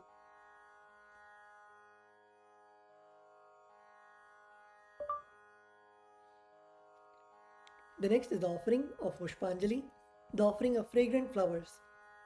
The meaning of the mantra we are now going to chant is, Guru is the Brahma, who is the source of creation of the universe. Vishnu, who is the source of sustenance of the universe, and Shiva, who is the source of rejuvenation of the universe. Guru is all the three put together in a single form. I surrender to that Guru. I surrender to the Guru who is omnipresent and who has also given me a glimpse of his experience. I surrender to the Guru who has, with the brush of wisdom, opened my eyes blinded by ignorance. I surrender to the Guru who, by giving the knowledge about the self, has burnt my karmic baggage of so many births. I surrender to the Guru who is the Lord of the cosmos, who is the Guru of the cosmos. My soul is the same soul which is in all the beings. I surrender to Dakshinamurti, the primal Guru, who manifests himself differently in the form of Ishvara, Guru, and Atman, or the Self. I surrender to that Guru who is the eternal bliss, the bestower of supreme happiness, the one who is the embodiment of wisdom, who is beyond duality, who is omnipresent, to whom the supreme goal is giving the enlightenment experience, who is eternal, pure, and unshakable, who is the silent spectator of all thought processes, who is beyond emotions, and the one who is without the three qualities called Sattva, Rajas, and Tamas. Now please take a few flowers in your hands, close your eyes till the end of the mantra, and offer the flowers at Swamiji's Padukas at the end of the mantra. Pushpanjalihi Gurur Brahma Gurur Vishnuhu Gurur Devo Maheshwaraha Guru Sakshat Param Brahma Tasmai Shri Gurave Namaha Akhanda Mandalakaram Vyaptam Yena Characharam Tatpadam Darshitam Yena Tasmai Shri Gurave Namaha Ajnanatimirandasya Jnananjanashalakaya Chakshurunmilitam Yena Tasmai Shri Gurave Namaha Aneka Janma Samprapta Karma Bandha Vidahine Atmajnana Pradhanena Tasmai Shri Gurave Namaha Mannatha Shri Jagannatho Madguru Shri Jagadguruho Mamatma Sarvabhutatma Tasmai Shri Gurave Namaha Ishvaro Gururatmeti Murti Bheda Vibhagine Vyomavad Vyapta Dehaya Dakshinamurtaye Namaha Nithyanandam Paramasukhatam Kevalam Jnanamurtim Tvandvatitam Gagana Sadrisham Tatmamasyadilaksham Ekam Nityam Vimalamachalam Sarvadhi Sakshi Bhutam Bhavatitam Trigunarahitam Sadgurum Tam Namami Pushpanjalim Samarpayami Bhagavat Shri Nithyananda Paramashiva Charnakamalebhyo Namaha Om Nithyanandam.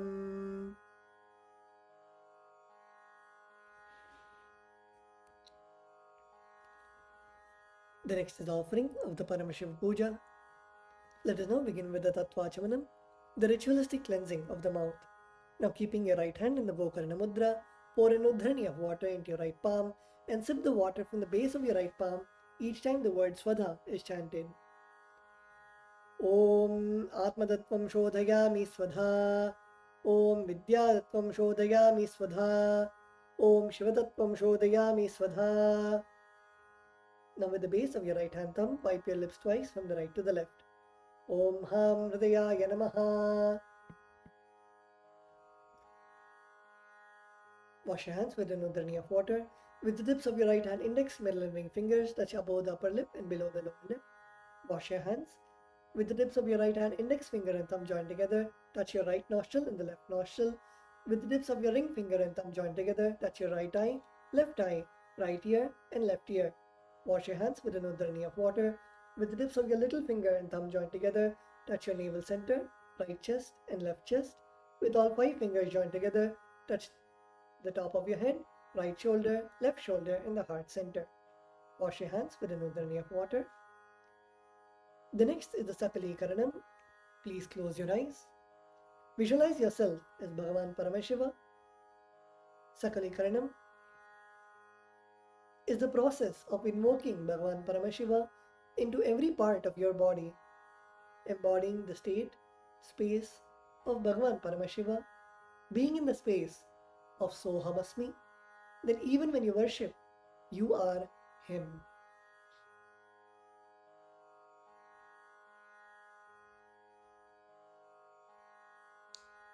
In that space, let us now begin the Sakalikaranam.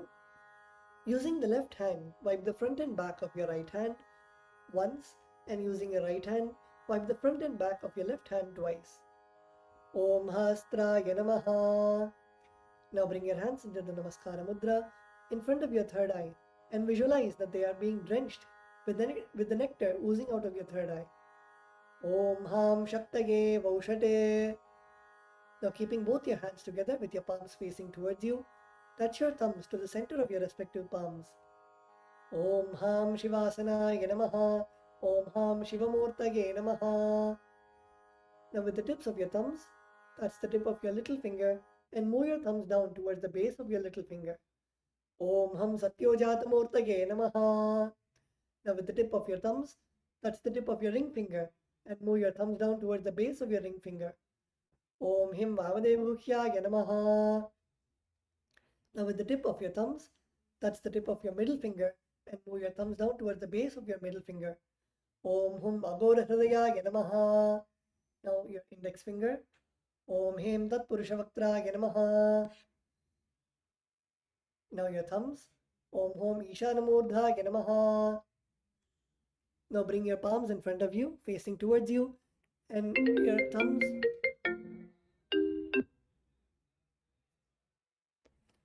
your thumbs touching the center of your palms. Om Ham Hom Vidyadehaya Namaha.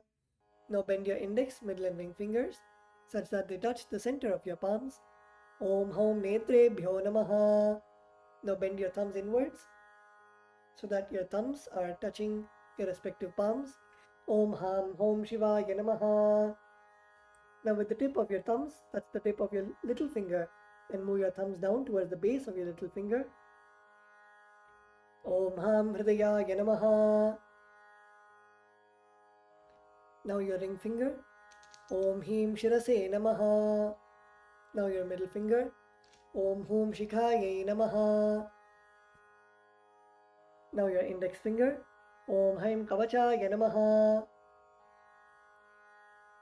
Now your thumbs. Om Hastraya Namaha. Now bring your hands into the Mushti Mudra and roll them around each other once. Om Haim Kavachaya Hum. Now bring your hands in the Namaskara Mudra in front of your third eye. Om Ham Shivaya Vaushate. Now bend your thumbs inwards and touch your palm.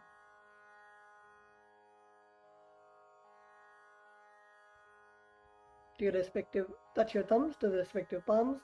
Om Ham Hom Shivaya Namaha. Now with your right hand thumb and ring finger, touch your Ananda Gandha. Om Ham Shivasanaya Namaha. Om Ham Shivamurtaye Namaha.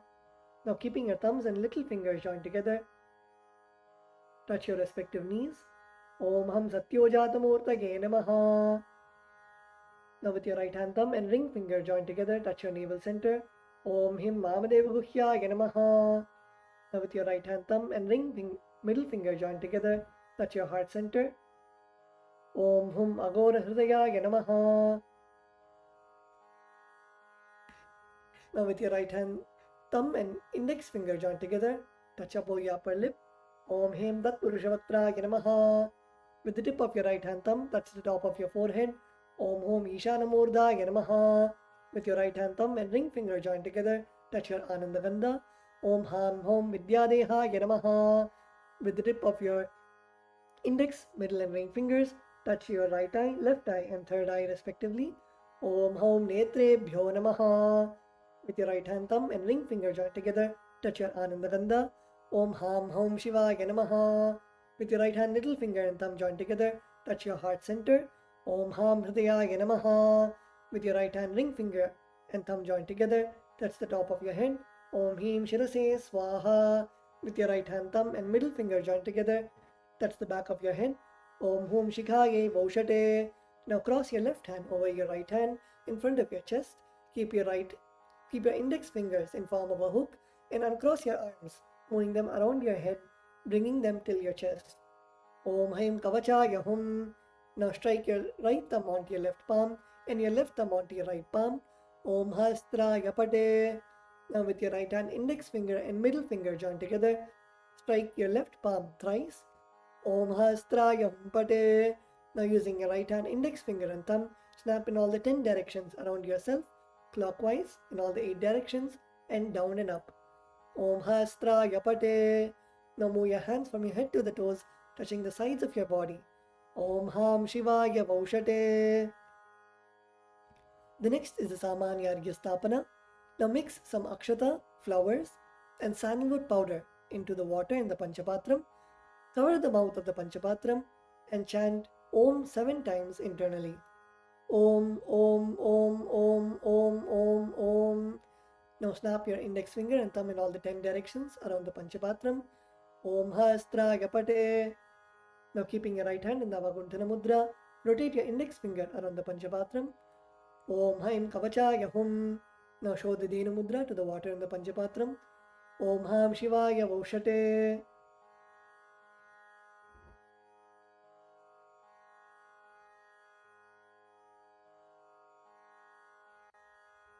The next is the Avahana, invoking Bhagavan Paramashiva into the Atmalinga, requesting Bhagavan Paramashiva's presence to be there.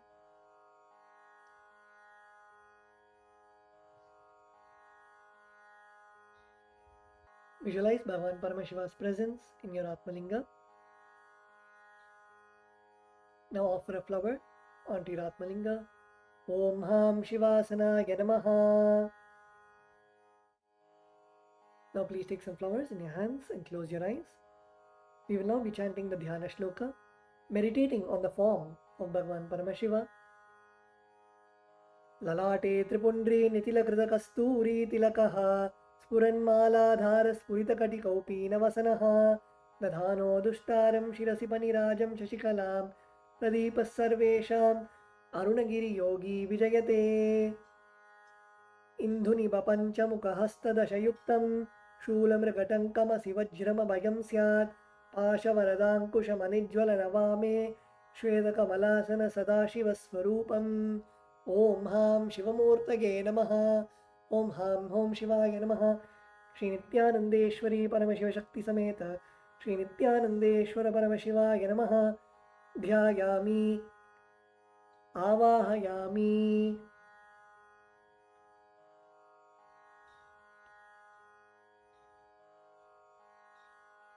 Now please show the respective mudras for the mantras and invoke the presence of Bhagavan Paramashiva within your Atmalinga. Now please place your thumbs onto your respective palms and place your palms open facing upwards. Om Ham Shivaya Namaha Ityavahana Mudram Pradarshya. Now turn your palms facing downwards. Sthapana. Now bring your hands into fists parallel to each other with the thumbs upwards. Sannidhana. Now place your thumbs inside of your fists. Nishthura Mudram Pradarshya. Now interlace your fingers.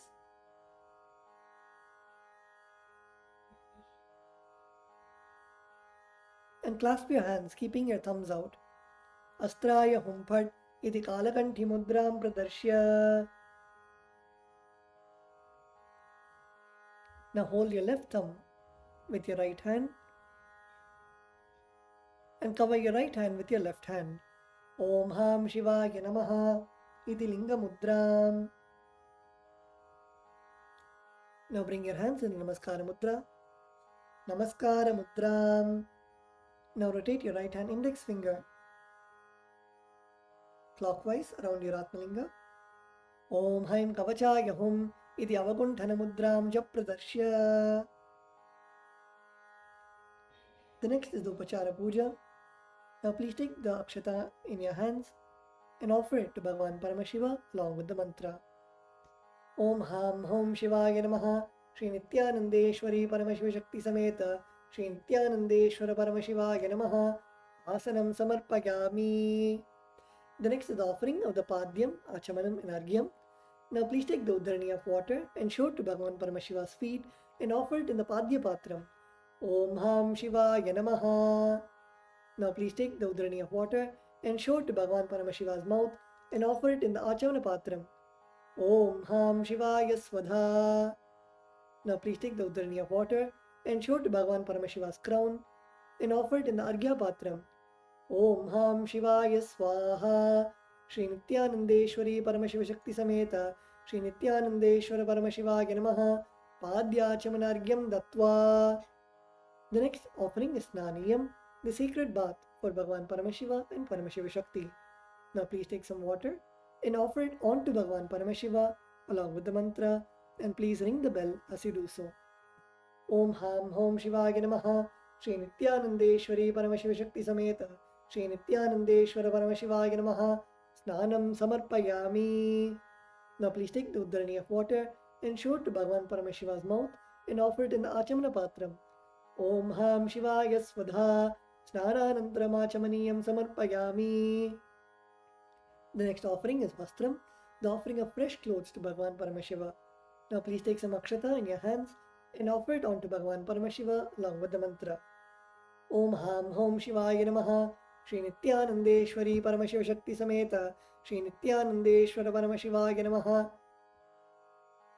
Vastre Igno Bhavita Uttari Abharanartam Akshatam Samarpayami.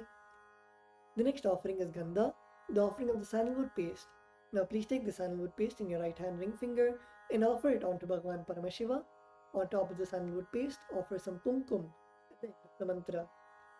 Om Ham Hom Shivaya Namaha Shri Nithyanandeshwari Paramashiva Shakti Sameta Shri Nithyanandeshwara Paramashivaya Namaha Gandhan Dharayami. Gandhasya upari haridra kumkumam samarpayami. The next is the offering of the Ashtapushpa Puja, the offering of flowers to Bhagavan Paramashiva and Paramashiva Shakti. Now please take some flowers in your hands and offer the flowers to Bhagavan Paramashiva each time the word Namaha is chanted.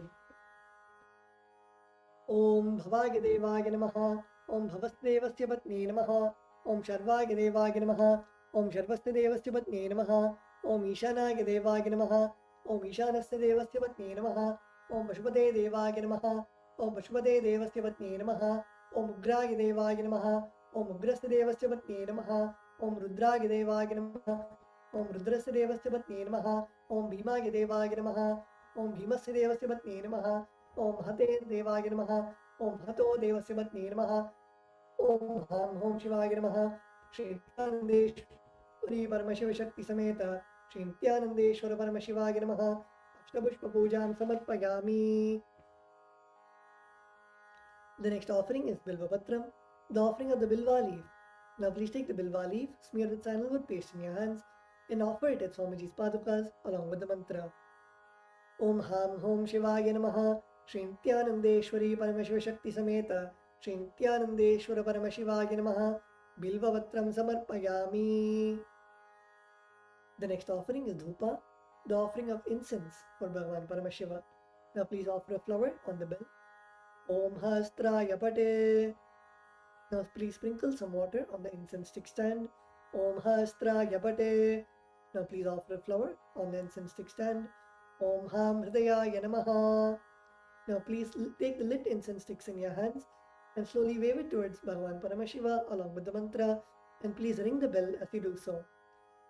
Om Ham Hom Shivaya Namaha Shri Nithyanandeshwari Paramashiva Shakti Sameta Shri Nithyanandeshwara Paramashivaya Namaha Dhupamagrapayami. Now please take the udharani of water and show it to Bhagavan Paramashiva's mouth and offer it in the Achamana Patram. Om Ham Shivaya Svadha. The next offering is Deepa, the offering of lit lamp. Now please sprinkle some water on the lamp. Om Hastraya Pate. Please offer a flower on the lamp. Om Ham Hridayaya Namaha. Now please take the lit lamp, the Deepa in your hands, and offer and slowly wave it clockwise towards Bhagavan Paramashiva along with the mantra, and please ring the bell as you do so. Om Ham Hom Shivaya Namaha Shri Nithyanandeshwari Paramashiva Shakti Sameta Shri Nithyanandeshwara Paramashivaya Namaha Deepam Darshayami.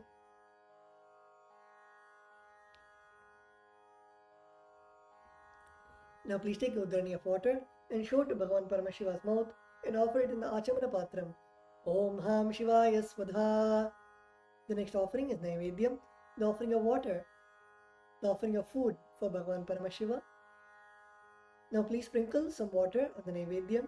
Om Hastraya Pate. Please offer a flower on the Naivedyam. Om Ham Hridayaya Namaha. Now please take the udharani of water and hover it clockwise over the Naivedyam and offer the water in front of Bhagavan Paramashiva at the end of the mantra, and please ring the bell as you do so. Om Ham Hom Shivaya Namaha. Shri Nithyanandeshwari Paramashiva Shakti Sameta Shri Nithyanandeshwara Paramashivaya Namaha. Naivedyam Nivedayami.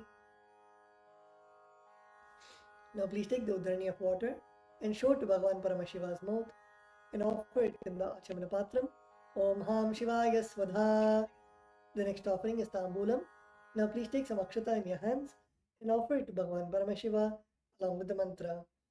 Om Ham Hom Shivaya Namaha. Shri Nithyanandeshwari Paramashiva Shakti Sameta Shri Nithyanandeshwara Paramashivaya Namaha. Tambulam Samarpayami. The next is the offering of Aratrigam, the offering of Arati to Bhagavan Paramashiva and Paramashiva Shakti. Now please sprinkle some water on the Karpura Arati plate. Om Hastraya Pate. Please offer a flower on the Karpura Arati plate. Om Ham Hridayaya Namaha. Now please take the Karpura Arati in your hands and slowly wave it towards Bhagavan Paramashiva along with the mantra, and please ring the bell as you do so.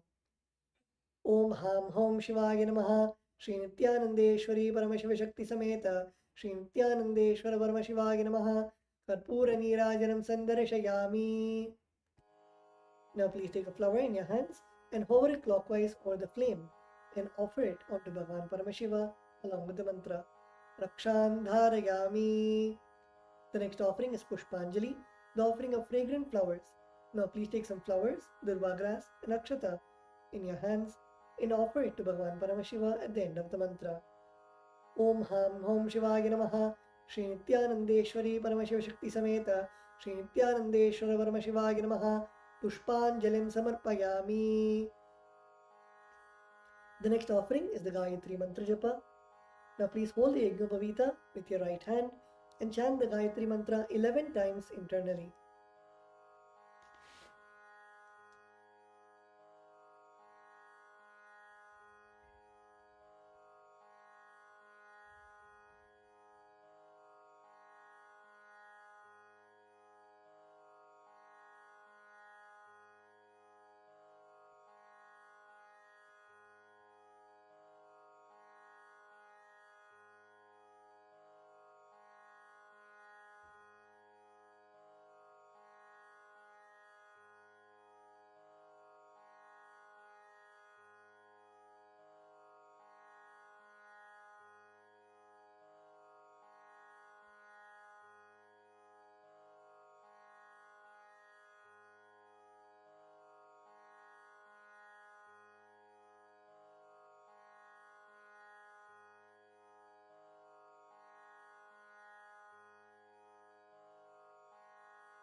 The next is the Mula Mantra Japa. Please close your eyes and chant the Shiva Mula Mantra 11 times internally.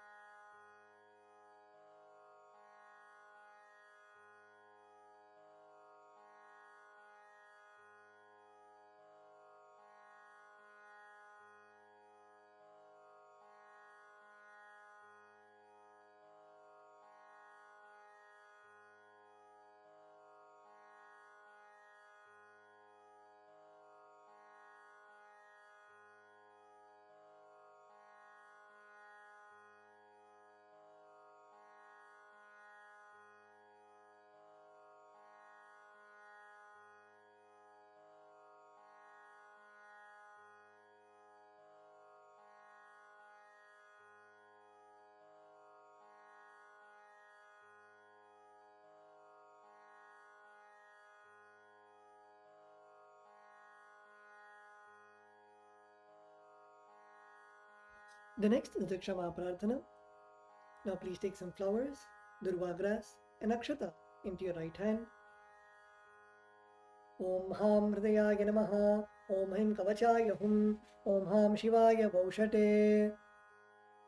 During the Kshama Prarthana, we request Bhagavan Paramashiva for forgiveness for any mistakes that we have offered during the puja.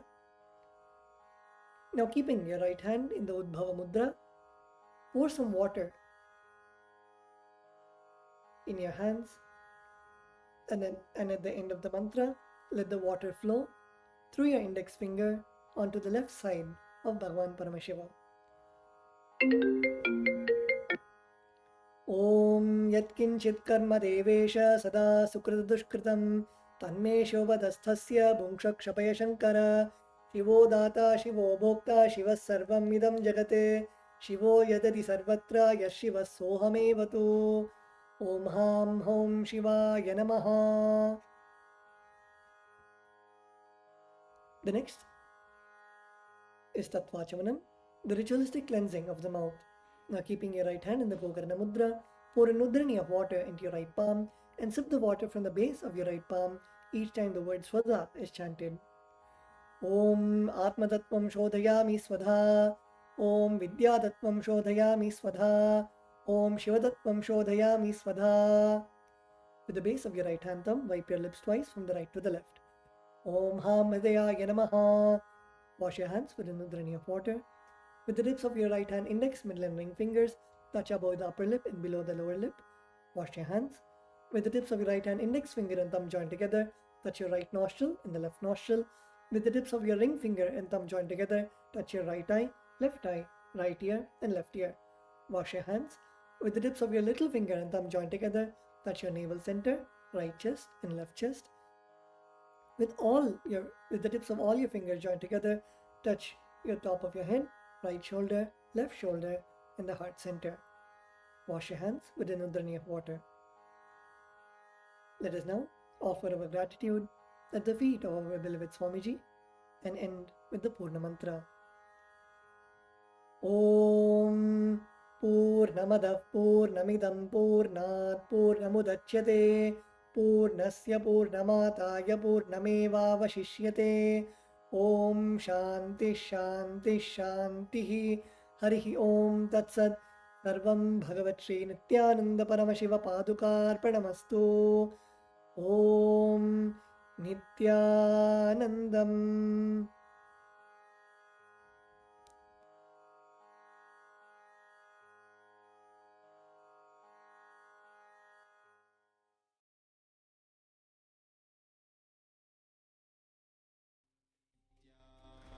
Ananda Paramashivoham Om Nithyananda Paramashivoham Om Nithyananda Paramashivoham Om Nithyananda Paramashivoham.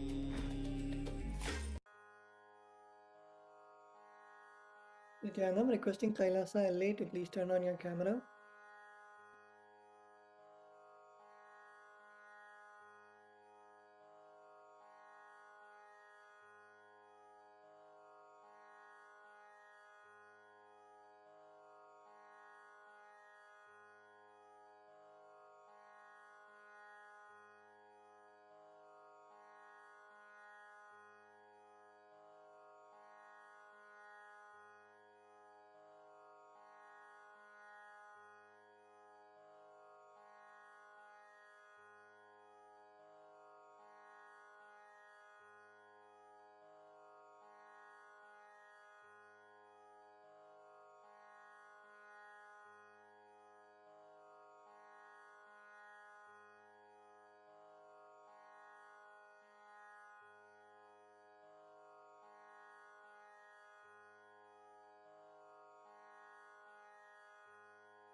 Kailasa திருவண்ணாமலையில் இருக்கும் participants சீக்கிரமாக வந்து உட்காருங்க. பூஜையை ஆரம்பிக்கணும்.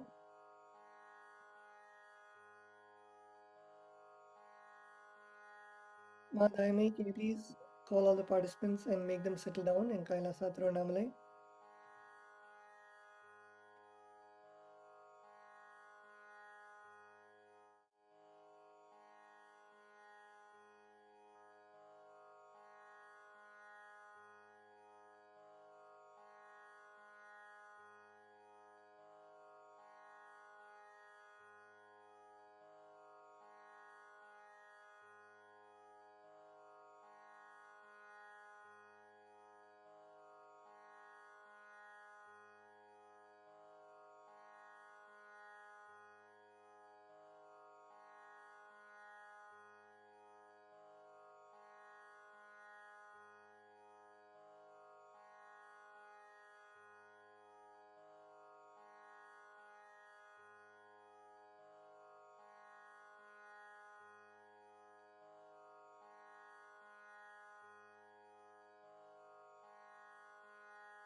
Established since 2002 in the United States of America, the United Ancient Nations is an intergovernmental organization currently made up of 160 plus members and indigenous nations.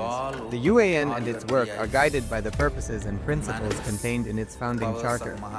The UAN is a manifestation of the profound connection amongst indigenous peoples across the world, including African, Andean, American, European, Caribbean, Oceanic, and Asian regions, rooted in shared wisdom, sustainable practices, and deep reverence for the earth. The United Ancient Nations serves as an international cultural and diplomatic organization focused on uniting indigenous cultures globally. Our governance structure is council-based without territorial claims, led by a collective leadership through our General Secretariat. As a non-state entity with UN-style advocacy, we focus on several key areas: cultural and digital heritage preservation, indigenous diplomacy, revival of indigenous knowledge systems to solve humanity's problems, global peace, environmental preservation, health and wellness, sustained economic development, indigenous and cultural tourism. While the UAN represents numerous indigenous cultures, the United States of Kalasa serves as the first indigenous nation specifically for Hindus. Kalasa's mission is focused on the revival of the ancient enlightened Sanatana Hindu civilization with a formal governance structure including a head of state, ministers, and ambassadors. Under the leadership of SPH, Supreme Pontiff of Hinduism, Bhagavan Nithyananda Paramashivam, Kalasa has achieved recognition as a sovereign subject of international law, possessing distinctive attributes of juridical statehood. The United States of Kalasa is the main sponsor of the proposed UAN headquarters. This initiative would bring forth an estimated $100 million in revenue for the host country through summits, conferences, tourism, and development projects. The proposed UAN headquarters would represent the world's indigenous nations and peoples through its architectural design. It would blend the best of all worlds, featuring top modern architecture, the highest green building standards, and ancient Vastu architectural principles. This headquarters would serve as a central hub for indigenous diplomacy, cultural preservation, and collaborative efforts towards sustainable development and global peace. Through this initiative, we aim to create a dignified platform for indigenous leadership rooted in ancestral wisdom, cultural legitimacy, and collaborative innovation, enhancing global dialogue and regional stability. The establishment of the UAN headquarters would position a host country at the forefront of a global movement promoting indigenous wisdom while creating significant economic opportunities for the nation and its people.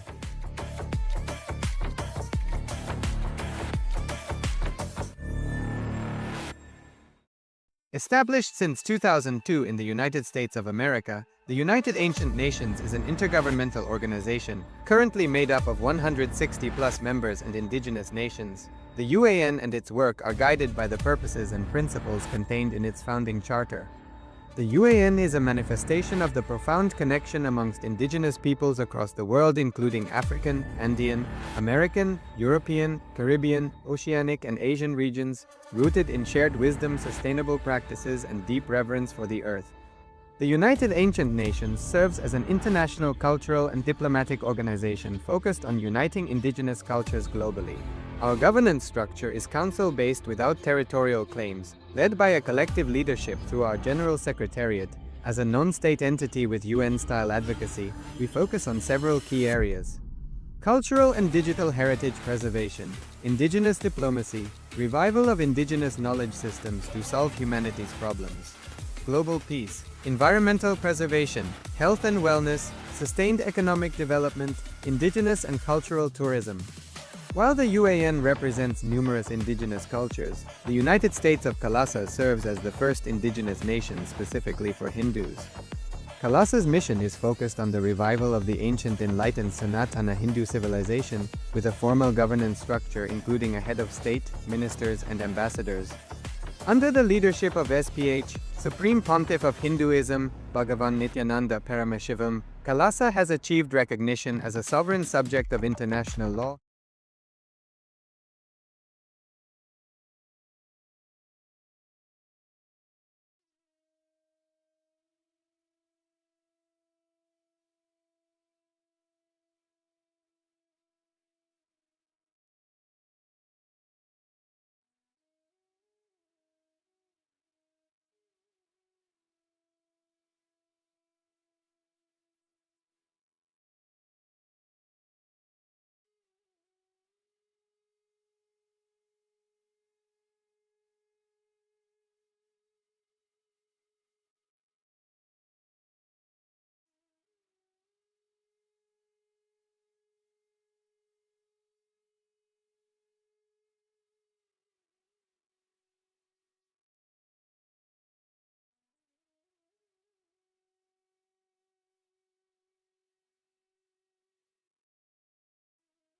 Will be guiding us, taking us through the power manifestation. Yes, Nithyananda. Thank you, Maraj. Thank you to all the participants. I can see few participants are there. Shinte Chiu, Ma Sharminya Music, Mr. Gunya. I think there's a Chinese translation person, Zen Ma. Inviting, thank you for all the participants. Yes. So now we'll be entering into the power manifestation. As I mentioned earlier, we'll be listening to one powerful cognition from what Swamiji spoke yesterday. That every single day Swamiji is giving various powerful cognition sessions from the quantum entanglement and quantum manifestation series.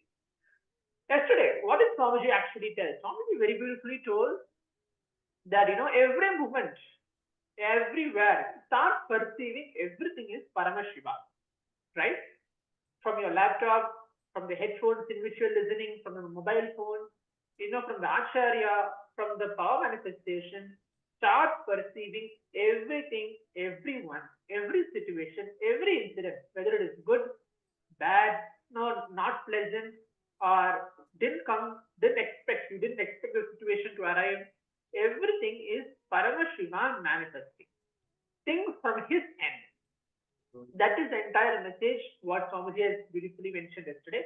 So let's hold on to that very powerful foundation, telling that yes, now the power manifestation which I am doing is Paramashiva is manifesting through me.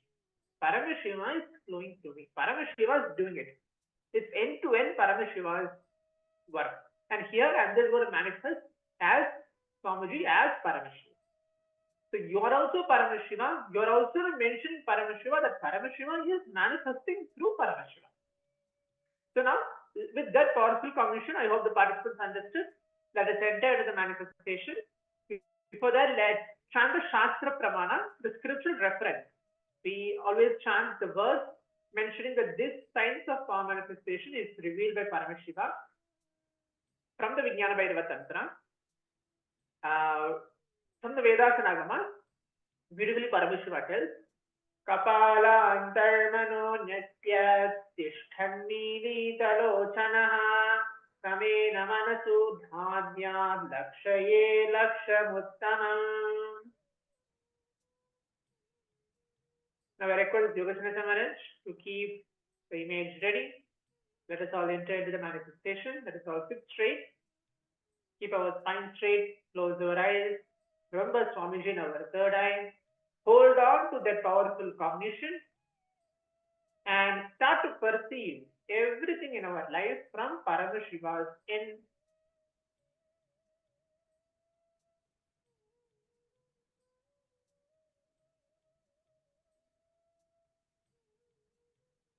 Let's chant the Mahavakya. Om Nithyananda Paramashivoham. Om Nithyananda Paramashivoham. Om Nithyananda Paramashivoham. Om Nithyananda Paramashivoham. Keep chanting the Mahavakya, keep your eyes closed. Please blindfold yourself. We're going to have this round for next 7 minutes. We're going to have it for 7 minutes. Just keep your eyes closed, remembering Swamiji, and start perceiving the manifestation itself from Paramashiva's end. Let's begin. I request Yogasana Maharaj to project the image and play the Mahavakya in the background. Nithyananda Paramashivoham. Om Nithyananda Paramashivoham. Om Nithyananda Paramashivoham. Om Nithyananda Paramashivoham. Om Nithyananda Paramashivoham. Om Nithyananda Paramashivoham. Om Nithyananda Paramashivoham. Om Nithyananda Paramashivoham. Om Nithyananda Paramashivoham. Om Nithyananda Paramashivoham. Om